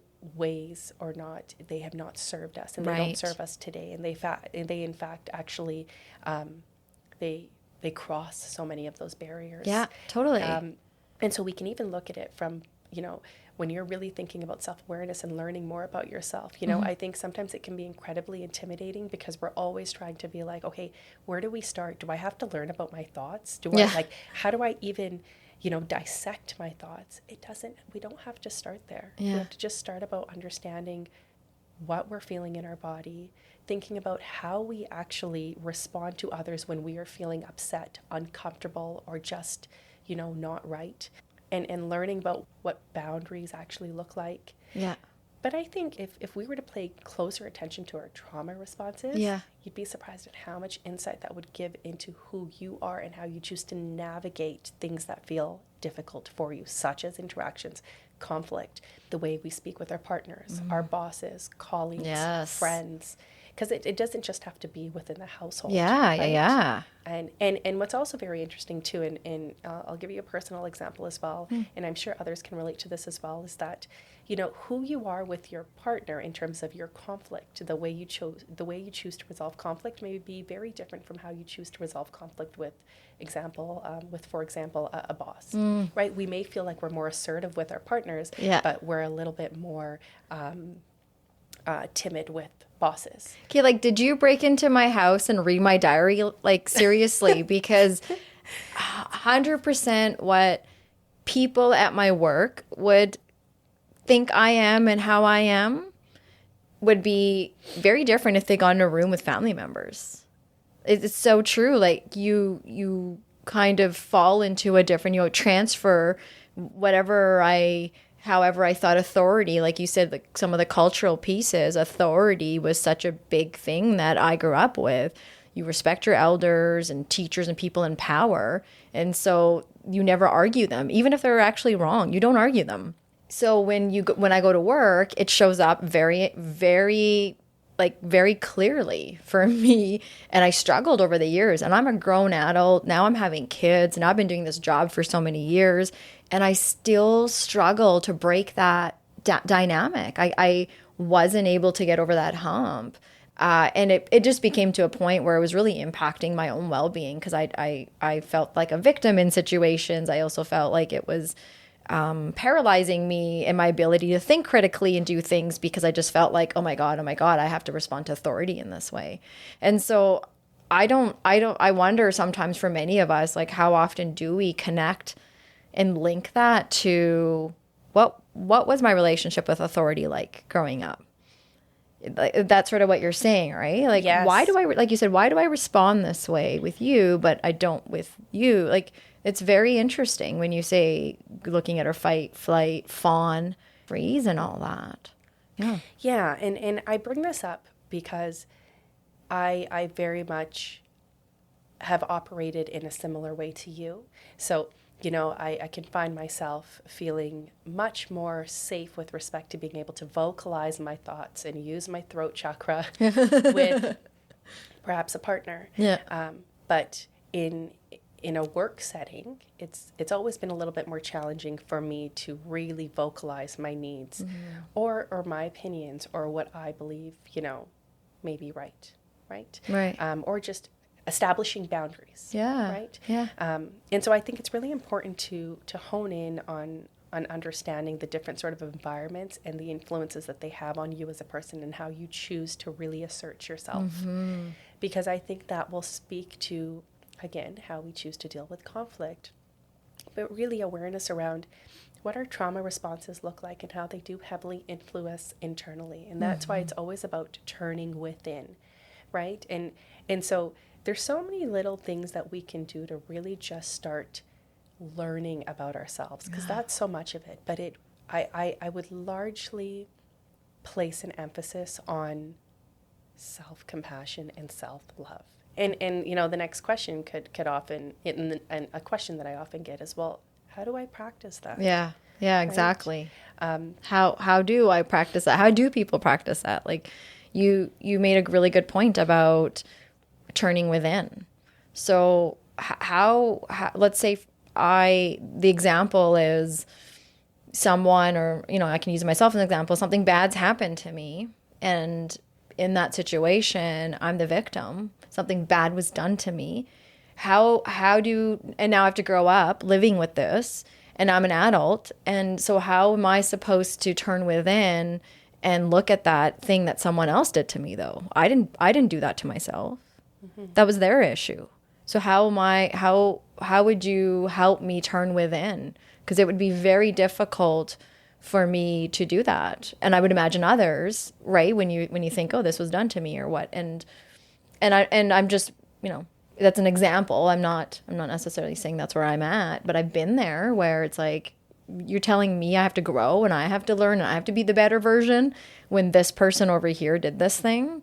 So help some of us that are stuck or in that place or don't even see that. How can we come out of that and start to turn within? Yeah. So I would say first and foremost, beginning with self-compassion. And what I mean by that is that, recognizing that, okay, this happened to me. Yeah. Right. But also grieving that, because I think sometimes we don't give ourselves the opportunity to even just take the time to process what's happened or what has happened in the past or what is currently happening. Yeah, and when we get caught up in judging ourselves, in only thinking about the narrative, in recognizing how hard it has been for us, it doesn't allow us to process and heal. So first and foremost, giving yourself compassion, recognizing this happened to me. Right. Because by no means am I here to dismiss what has happened, especially when we want to move forward. In fact, the first step is really acknowledging that this has happened. This is a part of, my experiences. It does not, however, have to define me. I will take the time to heal through this, and there's no particular time frame, right? Everyone feels pain. Pain doesn't necessarily have to be, we all measure our pain differently, Right. Based off of whatever that circumstance or that adversity look like. But, and grieving looks different, right? Yes. And healing looks different. Right. But I would say self-compassion in the sense that, the last person that needs to judge you is you, especially when you have been through something so incredibly traumatic. And I will use the word traumatic because we can, a lot of our pain is associated with traumatic events, and it can look very different for anyone. That's true. So self-compassion, healing, taking your time, grieving in ways that perhaps are healthy. Right. Right? So even recognizing if some of those coping mechanisms are a little unhealthier in nature, taking the time to respond to your body and its needs in a way that feels healthy. Yeah. Seeking support. That's a hard one. Yeah. When there's that stigma people are fighting against, or like you said, feeling judged, or what are people going to think of me when I share some experiences or the struggles that I'm having. But you would argue against that, right? You would Absolutely. say, because I'm right there with you too. Like the more we talk it out, doesn't mean with everyone, but who are the right supports in our life that can help us? Yep. Yeah. And I would even, research has even indicated, there has been extensive amount of research indicating that when we have the chance, the ability, the opportunity to receive support. Yeah. Because that is another part of self-love, receiving support. Allowing someone to be there. Good point. Yeah. And I think that can be a barrier that we don't even recognize. True. That we are almost placing upon ourselves. Yeah. Right? Good point. I think that's like half the battle. Yeah. Somehow we decided, or we think someone told us we have to do it ourselves. I have to figure this out on my own. I can't tell anyone. Yeah. And people are dying to help us. People want, I want to help people, but why don't I ever want to receive it? Because we are so afraid of the judgment, right? But I always say, we are so afraid to ask for support. One of the questions I always ask is, how much judgment are you placing on yourself about what's happened if you feel like others are going to judge you so much that you cannot ask or receive support? Yeah. Right? So always take it back to yourself. Yeah. Because this is always a great question that I ask myself. If I'm not willing to receive support from somebody else, it's also because I am heavily judging the situation that I'm currently in. Well said. Yeah. So in order to really receive what you need, in order to give yourself that self-love, that self-compassion, it is largely being open to the idea of having somebody else simply support you. They don't need to give their opinions. They just need to simply listen. And of course, we are afraid of being judged, but is it because we are judging ourselves? Well said. I imagine, like, as you're talking, I'm not zoning out. I'm like thinking of the 100 situations in my head and the 100 situations of my loved ones. I know from afar that a good friend is going through a rough patch with their adolescent child. I can see it. They've kind of talked about it. And so the hope is that we can eliminate the barriers, that we can openly talk about without them feeling judged by, me and me not judging back either, but openly talking about how difficult this developmental stage is for them as they're parenting their child. And a lot of times we close the door and we don't seek the help because maybe I also am feeling that way. Like you're saying, I don't accept what's going on, or I'm not okay with my child's response or what, or I'm embarrassed by what my child did. There's so many things that I wouldn't openly share about things my kids and I have got, into. But if I was more open to it, it might actually help me prepare and not get into that situation again the next time or what. But it's like, you're like giving me this mind-blowing moment right now about maybe I'm judging myself too in that moment. In that, I mean, when we are tethered to judgment, self-judgment, Yeah. that disables us from being able to access resources. Yeah. And one of the resources is support. You know, at the end of the day, we all are experiencing challenges. Yeah. Right? And it's really about, and that's largely where the self-compassion and the self-love piece really kicks in. Because if we can't support ourselves because we are so clouded by all of the labels and the self-deprecation, and how do we expect ourselves to move forward? Yeah. Right? Yeah. And I really, as I had previously mentioned, and just to kind of add to that previous, statement around the extensive research, those who seek support are often the ones who are able to really kind of just heal through, whatever sort of pain they are experiencing, in sometimes in a more expedited way. Right. Yeah. Well, we had a trauma specialist on last week, Jennifer Hoy, and she talked a lot about how the sooner you can get in, of course, that would be the best thing possible. But for some of us, it takes time, years before we recognize I might want to go and might need to manage this situation. However, she's saying when you treat those traumatic experiences or those difficult situations, you can actually come out of it on top. Like, you can thrive. You can be at a different place. And sometimes it's so we lose sight of hope that we don't see the future, what that other side is. We only see our life with this terrible thing. So I'm living alongside this terrible thing that's happened to me, and I'm trapped in it, and it's holding me hostage, and this is the way it's going to be for the rest of my life. There's no way that I could come out of that. I think that brings us back to your point of how do we start to recognize an awareness in ourselves so that we can start to see, okay, we don't have to live alongside this difficult thing. We can find a way to deal with it, and however that is, acknowledge it, be aware of it, whatever it is we need to do, and even move forward. I think it's so foreign for many people to think about the moving forward part. Yeah. And it's so what does it look like to make these perceptual shifts? Yeah. What does that? That's a great question. When we talk about moving forward, we've already delved into understanding and learning more about the experiences and our upbringing, and those sort of variables that have shaped us. Yeah. But then it's also about taking accountability for the thoughts that we are perhaps ruminating on. The ones that are allowing us to dictate our lives accordingly. So when I talk about perceptual shifts, I'm really talking about breaking through some of those cognitive distortions, which we may not even recognize or distorted. Right. This is our way of living. This is our level. This is our idea of comfort. But we know when something doesn't feel right, it almost feels harder to shift, because that is our place of comfort, unfortunately. Yeah, so as bad as it is, right? Exactly. It's this. At least I know what this is. Yeah. The unknown is way scarier. Yeah, absolutely. So why would I want to do anything about it? So the question is, why would anyone want to? How do you get past that? I think everyone knows. Everyone knows when they are in a state of discomfort. They're in a state of unhappiness. Yeah.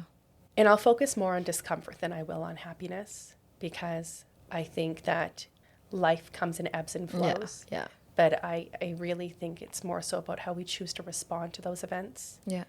And I know that we can either sustain this narrative, and build this script off of this narrative that perhaps isn't serving us. Right. And that could be based upon traumatic experiences. But we also have to, and this goes back to what we were previously talking about, really focus on what is in our control. If we know that this place or this state that we are in is so incredibly uncomfortable, and we know that we want to feel differently, well, then we're going to have to shift a few things. And it doesn't have to be, it doesn't have to be overnight, because we are human. I think it really is just about saying, okay, where do I start, right? And yes, it is working through some of those self-deprecatory thoughts. I don't know if I said that right.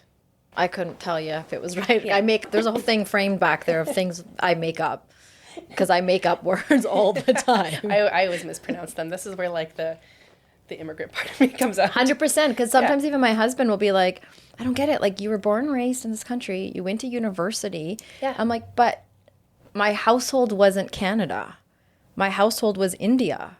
So yes, but that's my most powerful environment. So yeah, everybody, I'm growing up going to school here, but my biggest influence is my house, right? Like, I'm the first one essentially learning English. So I'm like, that's why I don't know these words. Like, we didn't read all those books. No. We watched Bollywood movies, like we did different things and read the books that maybe I should have read growing up in Canada, right? So it's like, yeah, it's grew up different. So I'm with you on that. But I would admire you. You're very well spoken. So yes. I think a large part of my profession is having to really be mindful about how you relay sorts of information. Yeah. Especially because like shock coming to people if you're talking about diagnoses and things like that. And also I learned a lot working in mental health. Language is so powerful. Just the use of verses or and. Even the words as we're talking about what is control and what is being in charge. Those are two very different things. Yes. Being in control can really, like you said, the word that you were talking about can really it's kind of give us a whole spiral of trying to be in charge can help us feel more powerful of I can't control those things that happen to me. However, I can be in charge of what I do moving forward. I can be in charge of how I respond to it. And I really liked what you said about the accountability. And maybe this isn't how you were saying it, but how I took it was up until what was done to me, that's out of my control. But after that, I do have some responsibility in how I choose to move forward. Like it's done, it's happened, it's terrible. And I have to now decide how I'm going to live with it moving forward. I'm not going to have that thing that happened to me isn't going to decide for me. And unfortunately, that's what ends up happening, though, is it's what takes over for some of us, the bad things that happen to us. Yeah. And that's where I would say, okay, well, we can live in this narrative of all of the things that have happened to us. Yeah. But just because we are choosing to look at it differently doesn't mean we are dismissing what has happened. Yeah. And this is what I always say to clients.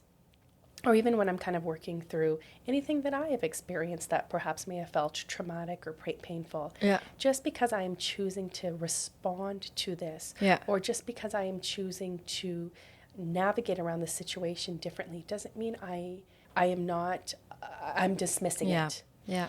And I think that so much of our healing is also allowing us to, again, shift the way that we choose to live our day-to-day. Yeah. But in order to do that, you have to work through so many thoughts and feelings associated with whatever it is that you feel like has carried, that you've carried so much of that heavy energy. Yeah. And like you said, letting it go can be so scary because it's been with us for so long. And I would love to reiterate what you're saying when you say what happened to us, the bad thing, whatever that may be, it doesn't get taken away. We don't forget it. It doesn't just disappear, poof, it's gone. It happened. It's going to be there. It's the past. It happened. Unless if you do some kind of erasing of a brain, it's going to be there.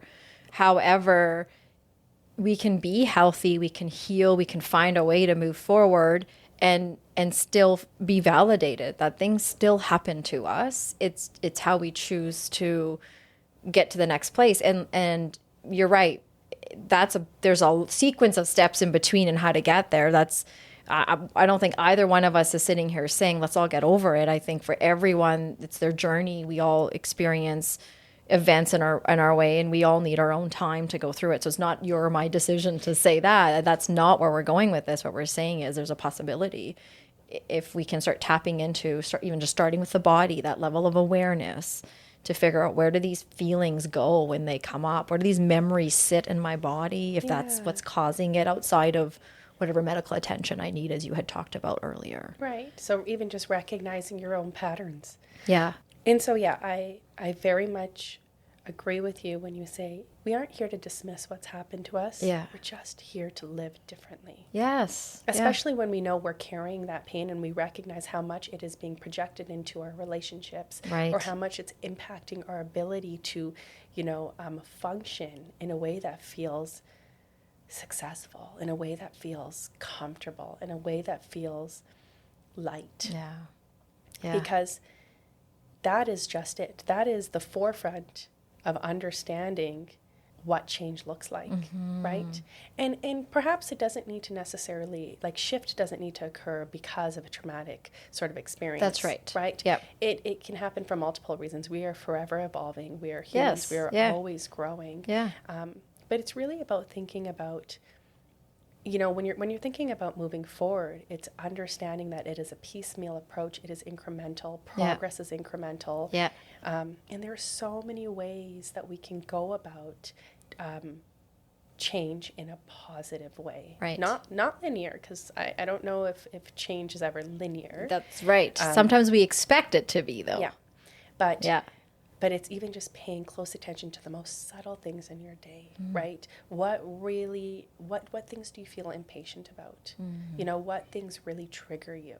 What are you? And this is such a great question that I always ask myself when I know I am navigating in a way that doesn't feel right. So when I'm in a situation, or when I am making a decision, or when something doesn't feel right, I always ask myself, am I operating from a place of fear or a place of love? Right. Yeah. Yeah. And that is probably one of the best questions that you can ask yourself, especially when you know there needs to be a shift. Right. Because that will answer your how you want to, that will answer what mode of action you need to take, right? If you're operating from a place of fear, then you know that this move or these particular sorts of actions or the way that you're going about this isn't going to serve you in a way that it could had you moved in sort of if you were operating from a place of love. Right. And it could be with respect to conflict. It could be with respect to making little decisions at work. Yeah. How you're even kind of just moving in your day-to-day. Yeah. Right? Yeah. And so, you always hear about people speaking about, coping mechanisms, such as simple things like, I don't know, incorporating exercise, journaling, which I do want to speak to. Yes. Or self-care, like spending 10 minutes in the morning just to yourself. Right.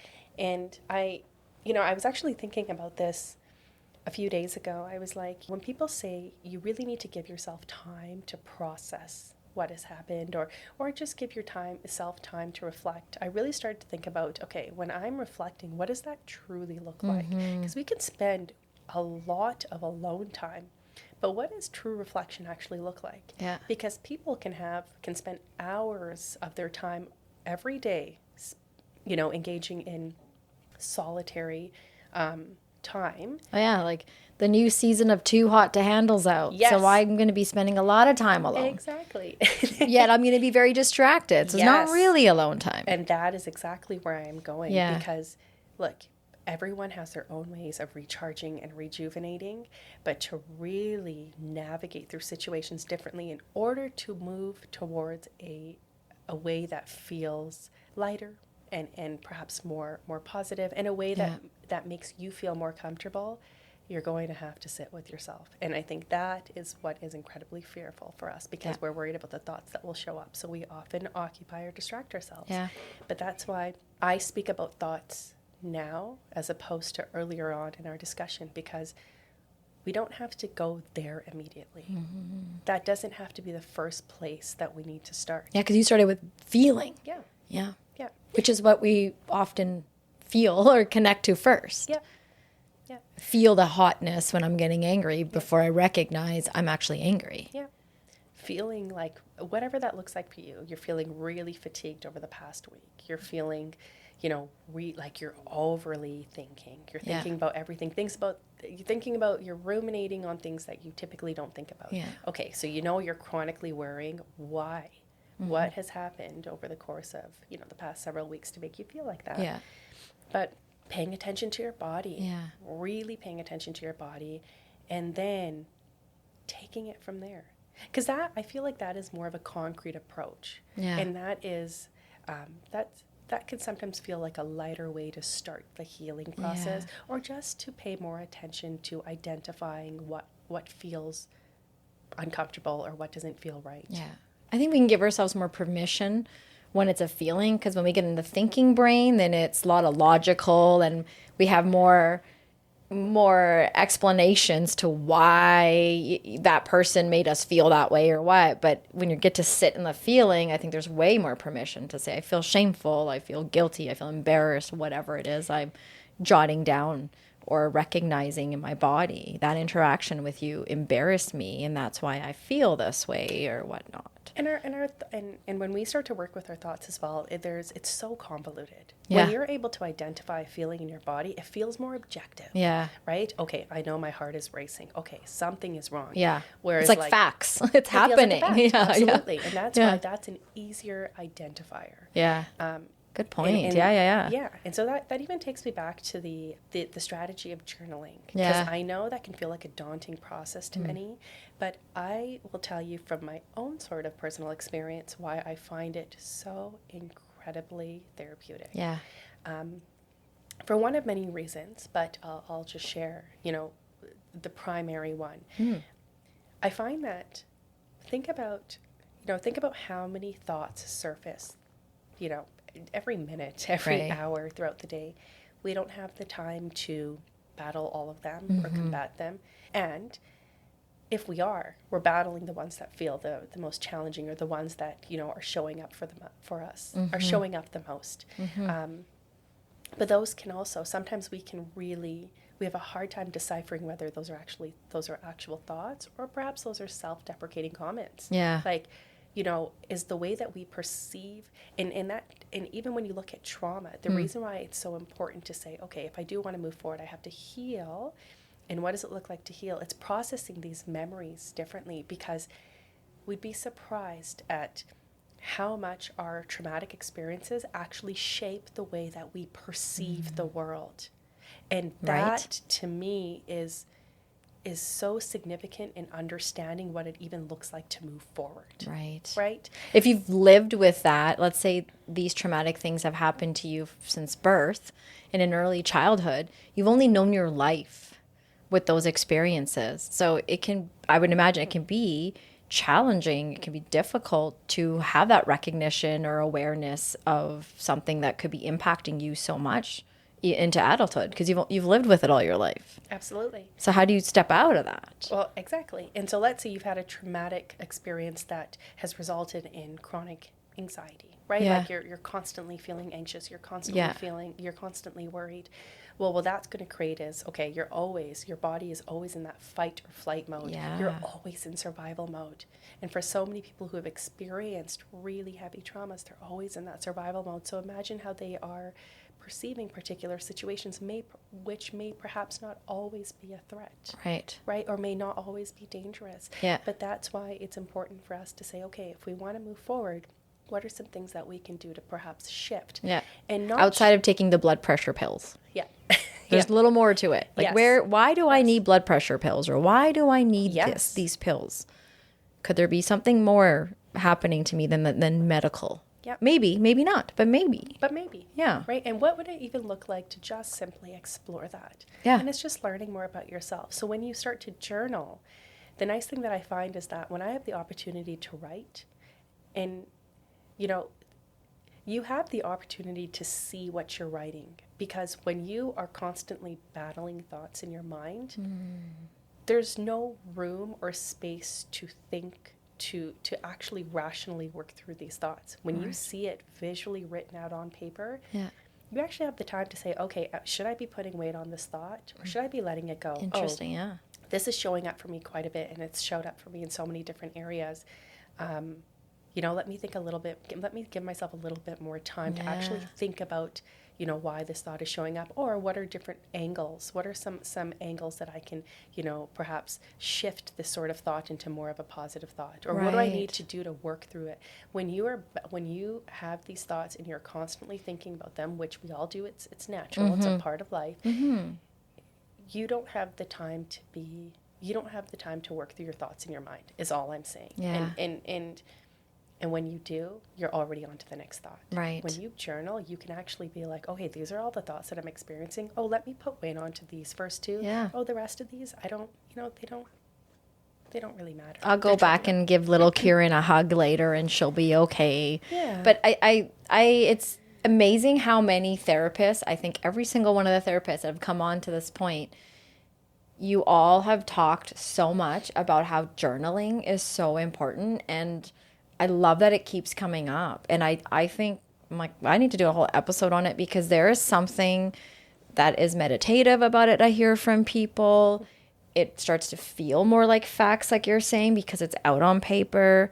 Some people talk about, like you said, patterns. Like, we don't give it the credit it deserves outside of how Chapters has the most beautiful notebooks ever.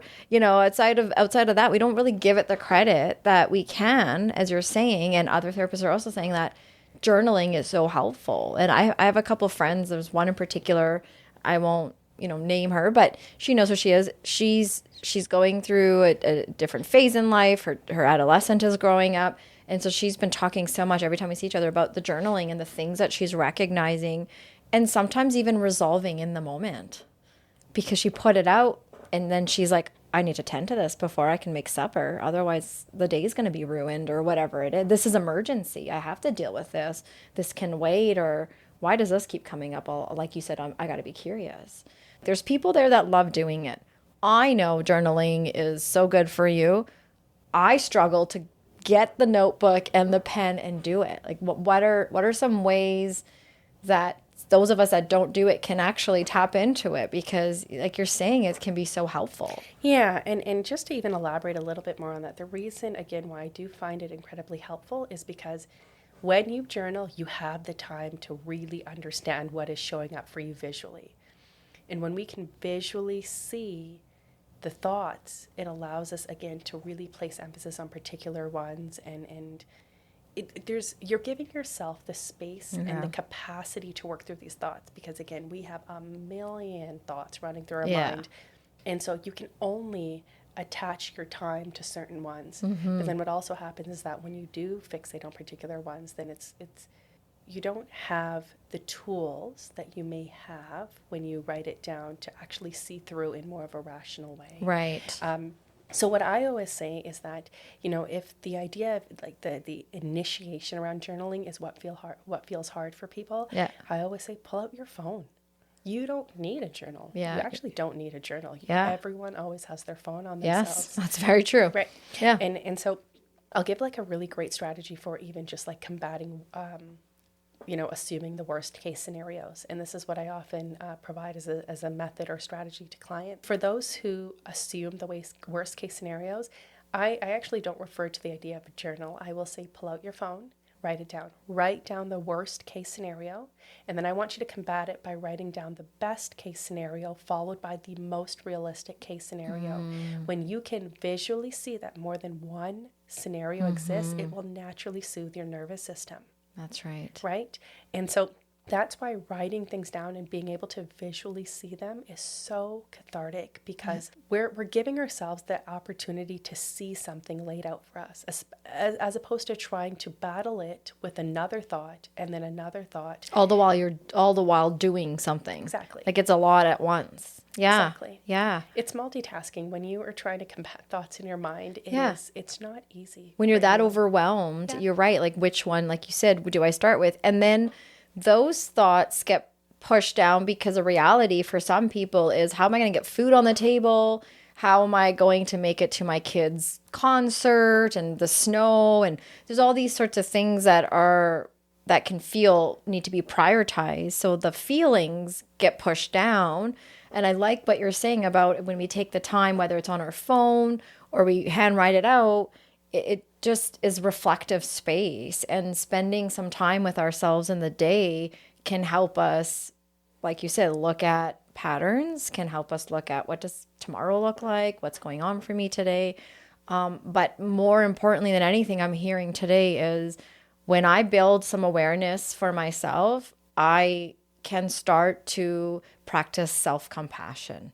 I can really start to give myself a break. When I'm writing these things, I'm recognizing, holy crap, how do I do all these things in a day? What's going on for me? And maybe I can take a minute and say all the things that I deserve to hear from myself. I'm okay, I'm safe. Maybe I want to talk to someone or whatever it may be. Yeah, and I also find that journaling or just writing down, and sometimes it doesn't, like, when people say, well, how do you journal? Yeah, that's a good question. How do you start? Do you write Dear Diary? How are you? Like, what do you write? What do you say? None of that. I would say none of that. I would say whatever conversations you are having in your head, write them down. For me, I like to write in points, right? Whereas some people kind of like to write like in an essay format. Yeah.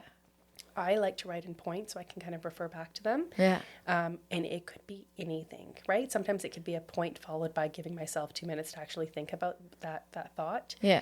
Because we have so many fleeing thoughts, right? Yeah. And we have so many thoughts that we fixate on. And what happens is the thoughts that we tend to ruminate or fix on are the ones that we start to believe are beliefs. Yeah. We start to think that they hold true when in fact there may be no truth to them. Right. And that's why it is so important to write these things down, because so much of what we think is also a part of shaping who we are, but it also allows us to see the world in a very particular way. So you will also start to bring light to some of the things that you may be saying to yourself quite frequently, which actually isn't serving you. It could be negative. It could be something that's self-deprecating. It could be something that just isn't serving you. Yeah. When you may not even recognize is negative in nature. Yeah. That's why writing things down is so great, because it provides you with so much insight into the way that you speak to yourself. Yeah. Right. And it really just takes us back to, so much of what we've spoken about today around, why we choose not to, seek support. Why don't we choose to take time out for ourselves? Yeah. And it's really because that's where the self-compassion piece starts, taking out time for yourself, actively taking the time out to take care of you. Right. And it could be something as simple as spending 30 minutes in a bathtub, or taking the time to treat yourself to something that you've been really craving in terms of food. Yeah. It could be taking the 10 minutes out. Even if you think 10 minutes feels like a lot of time to journal, spend 2 minutes. Yeah. Literally spend 2 minutes and watch how much you will write on that paper. Yeah. And even if you're like, okay, what do I start with? Let's say you're having a bit of brain fog. Write that down. I'm having brain fog with, I don't know what to write right now. Know what to write. I don't have no clue what's going on. My mind is blank, which is weird, and then it's going to lead to something else, and now you're like, oh, this is interesting. What is this? But it's so interesting, because even with those sorts of thoughts, we're placing judgment on ourselves, right? Like, how do I write? What am I expected to write? I don't know what to write. And it's not for me. Like, I think going back to our community and some of our culture are bringing up, like, a lot of us were taught, you don't really talk, like, just do what you need to do. And also children of immigrant parents were taught this, and we see it, like, we're blessed because our family brought themselves over to a country where they could have us and raise us in a safe way and give us the things that maybe we wouldn't have gotten if we weren't here. And so we have that battle too of, we're so blessed. And so it's like, well, why do I need to complain? Like, for some people it's, well, I'm just running on complaints. And what I hear you saying so much is, fine, call it complaints, call it what you want, but these are the things that are taking up your mind. These are the things that are showing up in your body. So do we not want to take a minute and tap into that? Exactly. Could that not help us? And our thoughts affect our emotions, which in turn affect the way that we behave. Yeah. And bingo. We cannot understand the way that we behave if we don't take the time to understand what the thoughts look like and what emotions are elicited. And so, well said. Yeah. And so I think that's largely what cognitive behavioral therapy is. There right? you go. And that's so much of what counselors and psychologists and therapists do. They help others really learn how to start digging a little deeper, and finding constructive ways to taking care of themselves, right, and helping them understand what ways may perhaps be destructive, that they may not they may not even recognize are perhaps destructive or debilitating. What are these crippling thoughts that you're having that you may have never even recognized as crippling? Right. What is debilitating you? What are the, what do we need to explore here? And I think if it isn't perhaps seeking counseling, there are so many other ways. There's so many great resources online. There's so many great programs. There's so many great books. But it can all just start with you and giving yourself grace and giving yourself, and being gentle with yourself.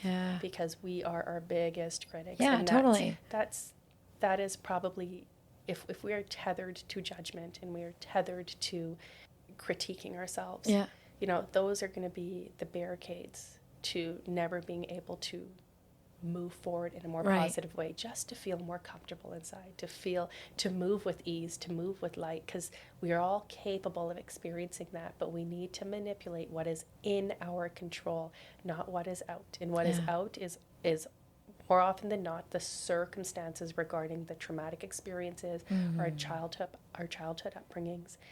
But we can shed light upon that. We can process that. We can heal through that. And then we can turn within. We can start to take responsibility about some of the ways that we choose to navigate life in our day-to-day. And we can start to say, what do I need to do differently in order to live life with more ease? And it starts with recognition and being gentle with yourself. I appreciate that. And you're right. That recognition, because when I hear you talking, I think of an interaction I had not too long ago with my husband, and we got into this interaction. It was kind of like a conflict cycle, and I didn't like how something came out from him, and it really upset me. And what it did was it brought me to a dark place from my past, which had nothing to do with my husband. And instead of being able in the moment and even soon after the moment, recognize what I could do for myself, what I needed for myself, because I didn't get that when that thing happened to me, I'm now putting it on him and saying, you need to do that thing that you did less. You can't do that thing because it's impacting me. Should he not do that? Whatever, let's say he was yelling or whatever it was. He wasn't, but let's say he was. Should he not yell? Of course he shouldn't yell. But I think sometimes in partnerships, what happens is we're not paying attention to, like you said, the things that are shaping us, that are making us have strong responses to why am I so upset that of all the things, that yelling was what upset me. There's a reason why I'm having a reaction to it. And instead of expecting him to stop, even though he could, it's what can I do for myself in that situation? What can I give myself that I didn't get when I needed years ago or whatever it is? And that's a lesson that I'm relearning in a lot of my day-to-day interactions with my partner as well as my children, so my immediate members who I feel the safest around. And I think what I'm finding from you today is, it's great at some point to have an aha moment like that. And in order to have more aha moments like that, where I'm disconnecting from what I think my husband needs to give me and more connecting to what, like you said, looking within, what can I do? How can I step out of this situation? How can I conquer that? Because I can't control if he's ever going to yell again. He might yell every day from now on. And every day I might go to him and say, please stop yelling. Please stop yelling. And he might say, I'm sorry, I'll never yell again. But because of his interactions and how he grew up, maybe the yelling's going to continue, right? So I think sometimes we see things from our own point of view. And when we enter partnerships, you have to remember, that partner is also facing their battles too. They're responding in the way they are because of what shaped them. I very much appreciate you providing this example, right? Because that sheds so much light into recognizing that when we often ask for things from others, they are also wired a particular way, right? And so are our ways of how we choose to respond to others. So if it takes us a long period of time to change particular ways of perhaps interpreting somebody else's way of speaking or their actions, imagine like we also have to give others the grace in making, Yeah. in giving them time to make those changes. And so I really like how you said, you know, well, you needed to acknowledge what you could do for yourself at that moment in time, Yeah. because just because you're asking your partner to change and say, you know what, don't do that again, doesn't mean that we can expect, we can expect them to not do it again. Right. There's a very large chance they likely will, not Yeah. because they don't care, but because Right. that's also a way that they're wired. Totally. Like for my husband, the situation was he likes to put a joke in, right? He likes to diffuse a situation. Mm-hmm. And in that moment, I didn't want a joke. I wanted to be recognized or validated or whatever, right? So it was like we both had our own upbringing's way of interacting. And at the end of the day, it was fine. We were in Mexico. We're in a beautiful part of the world. Like we're going to be okay. But it's going to happen again and again and again because I'm going to keep responding to that in that way. He's going to keep responding to it in a way. So you're right. Like, how do we recognize what's my role in this, and how do I take responsibility for myself? And it's as simple as what you said: turning within instead of outward. You got to stop that. Okay, that's really important to me, so I have to find a way to communicate that or do something different in that situation, or understand he's joking. Later on he'll be able to validate what I needed, or in that moment he needs to diffuse himself and make a joke. Absolutely. So okay, and now what? and here you are just respecting obviously his approach to trying to diffuse things, even perhaps if at that moment in time it doesn't feel like that's the best way for him to soothe you. Totally. Yeah. Right. Yeah. I don't want to have a joke. This isn't a comedy show, but I get why it is for you. Yeah. So, okay. And those, and it kind of goes back to what you and I were saying in the beginning too, even with your parents, like every couple or partnership or friendship comes in with their differences. I loved how we started because you talked about your parents. It was so visible, their differences, because they're coming from two very different backgrounds. So you see that. And so you're already growing up with that. And it's not as visible from, I too am, like I said, in an interracial relationship, but sometimes that's not as visible for us as for what is my own trauma. That's what's more visible. Not that you're Caucasian, I'm Indian, but no, I experience these things and now I'm fearful of what may happen, or I get angry, or whatever it may be. And you've made really good points in saying bad things happen to us, and it's not your fault. It's not our fault. It's where do we want to go with it? How do we want to revisit it? How can we be ready to revisit? What does that look like? I really appreciate you covering that. And again, just starting at, we don't have to be experts at anything. Just starting at tuning into what's my body doing today. Exactly. And here's the thing. If we are not ready, if you do not feel ready to explore that traumatic experience, you don't have to. Yeah. But that doesn't mean that that's the only thing you need to do in order to move forward, in order to heal. That's right. I think a large part of self-awareness is, again, as we had mentioned, starting a little bit more concretely, understanding the way your body's feeling. If you don't feel right, if you feel uncomfortable, if something feels off, tune into that, lean into that emotion, really understand it. And even if it feels hard to understand why you're feeling that way, don't even worry about interpreting it. Just feel it and recognize that you're feeling it. Yeah. And then you can start kind of pay more attention to how often you start to feel it. Right. What is the frequency? And when are you feeling it? Are you only feeling it when you're in social situations? Are you feeling it when you're going to bed every night? Yeah. Are you feeling it when you're going over to your parents' house? Are you, when are you feeling it? Are you feeling it when first thing in the morning? Yeah. Right? Yeah. And so just paying attention to the frequency, paying attention to when it's happening. Yeah. Because then you've already done two things. You're identifying somatic symptoms and you are understanding your triggers and your warning signs. Right. What develops those symptoms? Yeah.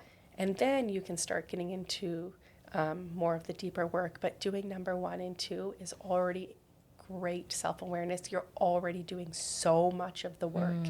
And I cannot emphasize the amount of self-love and self-compassion that you are giving to yourself when you decide to even just do steps 1 and 2. Yeah. That to me is significant progress towards moving forward. Right. Yeah. Perfect. Yeah. Well, I feel like at this point I'm going to ask you, is there anything that you wish today that I had asked or that we had covered that maybe we haven't gone over or that you'd like to bring up? I think you've asked me so many wonderful questions. Some I didn't even have to. Like, I didn't even get to these pages as you see my notes because you were a fantastic guest and did it for me. So thank you. Thank you. Well, I think what I would reiterate is really around the grace piece and being gentle with yourself, because I don't think we realize how many expectations we place on ourselves, which results in a lot of pressure. Yeah. And I think that if we can really take the time to give ourselves grace, especially in times of hardship, especially in times where we feel like we've done something stupid or where we feel guilty or shameful, I think that is probably one of the most fundamental and crucial ways of being able to strive towards just feeling light. Yeah. And experiencing more moments of joy. Yeah. Because sometimes we are our biggest barriers, and I think we forget how hard we are on ourselves, and it can be over the most trivial thing. Yes. Right? And because we're so used to treating ourselves like that, Yeah. we don't know what it feels like to feel even greater. Yeah. And so really, Yeah. I would just emphasize grace and being gentle, because Yeah. if we can do that for ourselves, Yeah. you'd be surprised at how we will allow others to treat us. Totally. Yeah. And how much easier it'll be to empathize Yeah. with others, and how much easier it will be to navigate around things that feel difficult. But it all starts with providing ourselves with empathy. Totally. Yeah. You're right. When we turn within and start within, it helps us be more present looking outward for the people that we want to prioritize. And it goes back to the old airplane thing, right? Put your own oxygen mask on first. Like, Yeah. we have to start with ourselves in order to be the best versions of ourselves for our loved ones. And whether it's our partners, our children, our parents, or our work, whatever that may be. And so is there, if there was something in particular, you shared a lot of strategies, really good strategies, journaling included. If there was one thing that our listeners can take, either think about or go and do today, what would that one thing be? I'd say three things. I'd say from more of an abstract perspective, Yeah. I would say forgive. Really, today, whatever you are feeling, whatever you are experiencing, whatever you are going through, forgive yourself. No one else. I'm not speaking about anybody else. Forgive yourself. And what I mean by that is forgive yourself with respect to all of the weight that you have carried, all of the thoughts that you experience, and perhaps how hard you've been on yourself. Follow that by doing something that feels good. Treat yourself. Like, really, whatever that looks like. It doesn't matter if it means binge watching, a reality TV show. It doesn't mean eating fast food, whatever that looks like. Right. Or taking a 2-hour bath, like whatever that looks like. Forgive, treat. And I would say the third one is consciously and actively take out the time. Start with 2 minutes to just be. Simply just be. If that means writing down your thoughts, all I'm saying is remove any sort of extraneous stimuli, any sort of distractions. And if that means, being in your room, being in the shower, whatever that looks like, take the time to just be. And so you can start recognizing the amount of space that we do need to consciously create to reflect and to heal. Yeah. And if you can even just create the awareness around what it means to even reflect, you're one step forward.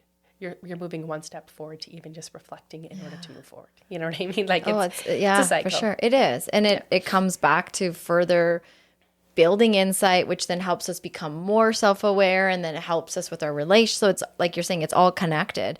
And it starts with just finding a way to give ourselves some space. Just like you said, even the 2 minutes, this tiny little bit, and then eventually maybe expand. And maybe eventually it gets to a point where we're just naturally, it's habitual. We're naturally giving ourselves that time. And I like what you're saying is sometimes starting with the bath or those kinds of things can help us get used to that or feel like, oh, okay, I'm valued. I can value myself. I can do this for myself. And I like that you are leaving some work for folks to do. So yeah, and I know that in my examples of treating yourself, I used things like taking a bath, which is obviously something that's healthier nature in comparison to something like fast food. But the reason why I give two very radical examples is because I want us to also consider not placing judgment. Yeah. Right? Yeah. So when you treat yourself wholeheartedly. Yeah. Do not pass judgment, whatever makes you feel good at that moment in time. Mm-hmm. But then really start consciously creating time for yourself, because that is fundamental to self-awareness and to cultivating the sort of life that you really want. Right. Yeah. Right. I appreciate that. Thank you so much to our conversation today, the aha moments you allowed me to have, as well as keeping the conversation going about how we as individuals do have hope, do have the opportunity to thrive. It does start with us. That means there's some work involved. However, there are baby steps, and those baby steps can help us build and get to the next place. But the first and foremost thing is caring for ourselves. And when we can take the time to care for ourselves, we can do all sorts of other magical things that we want to do. I appreciate that. And I appreciate the fact that you did not let me down when I emailed you and nobody, and you went along with it. And here we are. So this is, this happened. And for our listeners out there, I just want you to know that the conversations that we're having in the last few months are happening because of your support, because you're interested, because you want to do something to be better and do better. And so I want to thank you all for listening. I also want to ask you to let us know if these are the conversations you want us to keep happening. I always say they're door openers if you want to hear more of them or different ones. I'm all yours. Let me know what you want. I have wonderful folks like Simren that are willing to come and sit down and share their knowledge. Simren, one more time, where can people get in touch with you if they're interested working with you over at Stride Psychology? And I'm not saying working in terms of being an employee, but I mean being a client, having a client relationship with you. Yeah, thank you. Where can people get in touch with you again? Thank you. Yeah. Even if you search Stride Psychology on Google, we will show up. My website is stridepsychology.ca. You can find me there in everything that I offer. And even if it's not wanting to pursue services, again, I'm very much about sharing resources, and I think that really speaks largely as to why I did decide to go into my practice. But it's really about sharing the abundance of knowledge and information and supports that are out there. And I am here. I am all about that. Yeah. And so I'm here to share. I love it. Thank you for that. Yeah, thank you. Perfect. And if you want to send us that feedback and get in touch with us, you know where we are. In case you don't, I'll remind you at MFU Podcast on Instagram, as well as info@mfupodcast.com. Otherwise, thanks again, and we'll talk to you guys soon.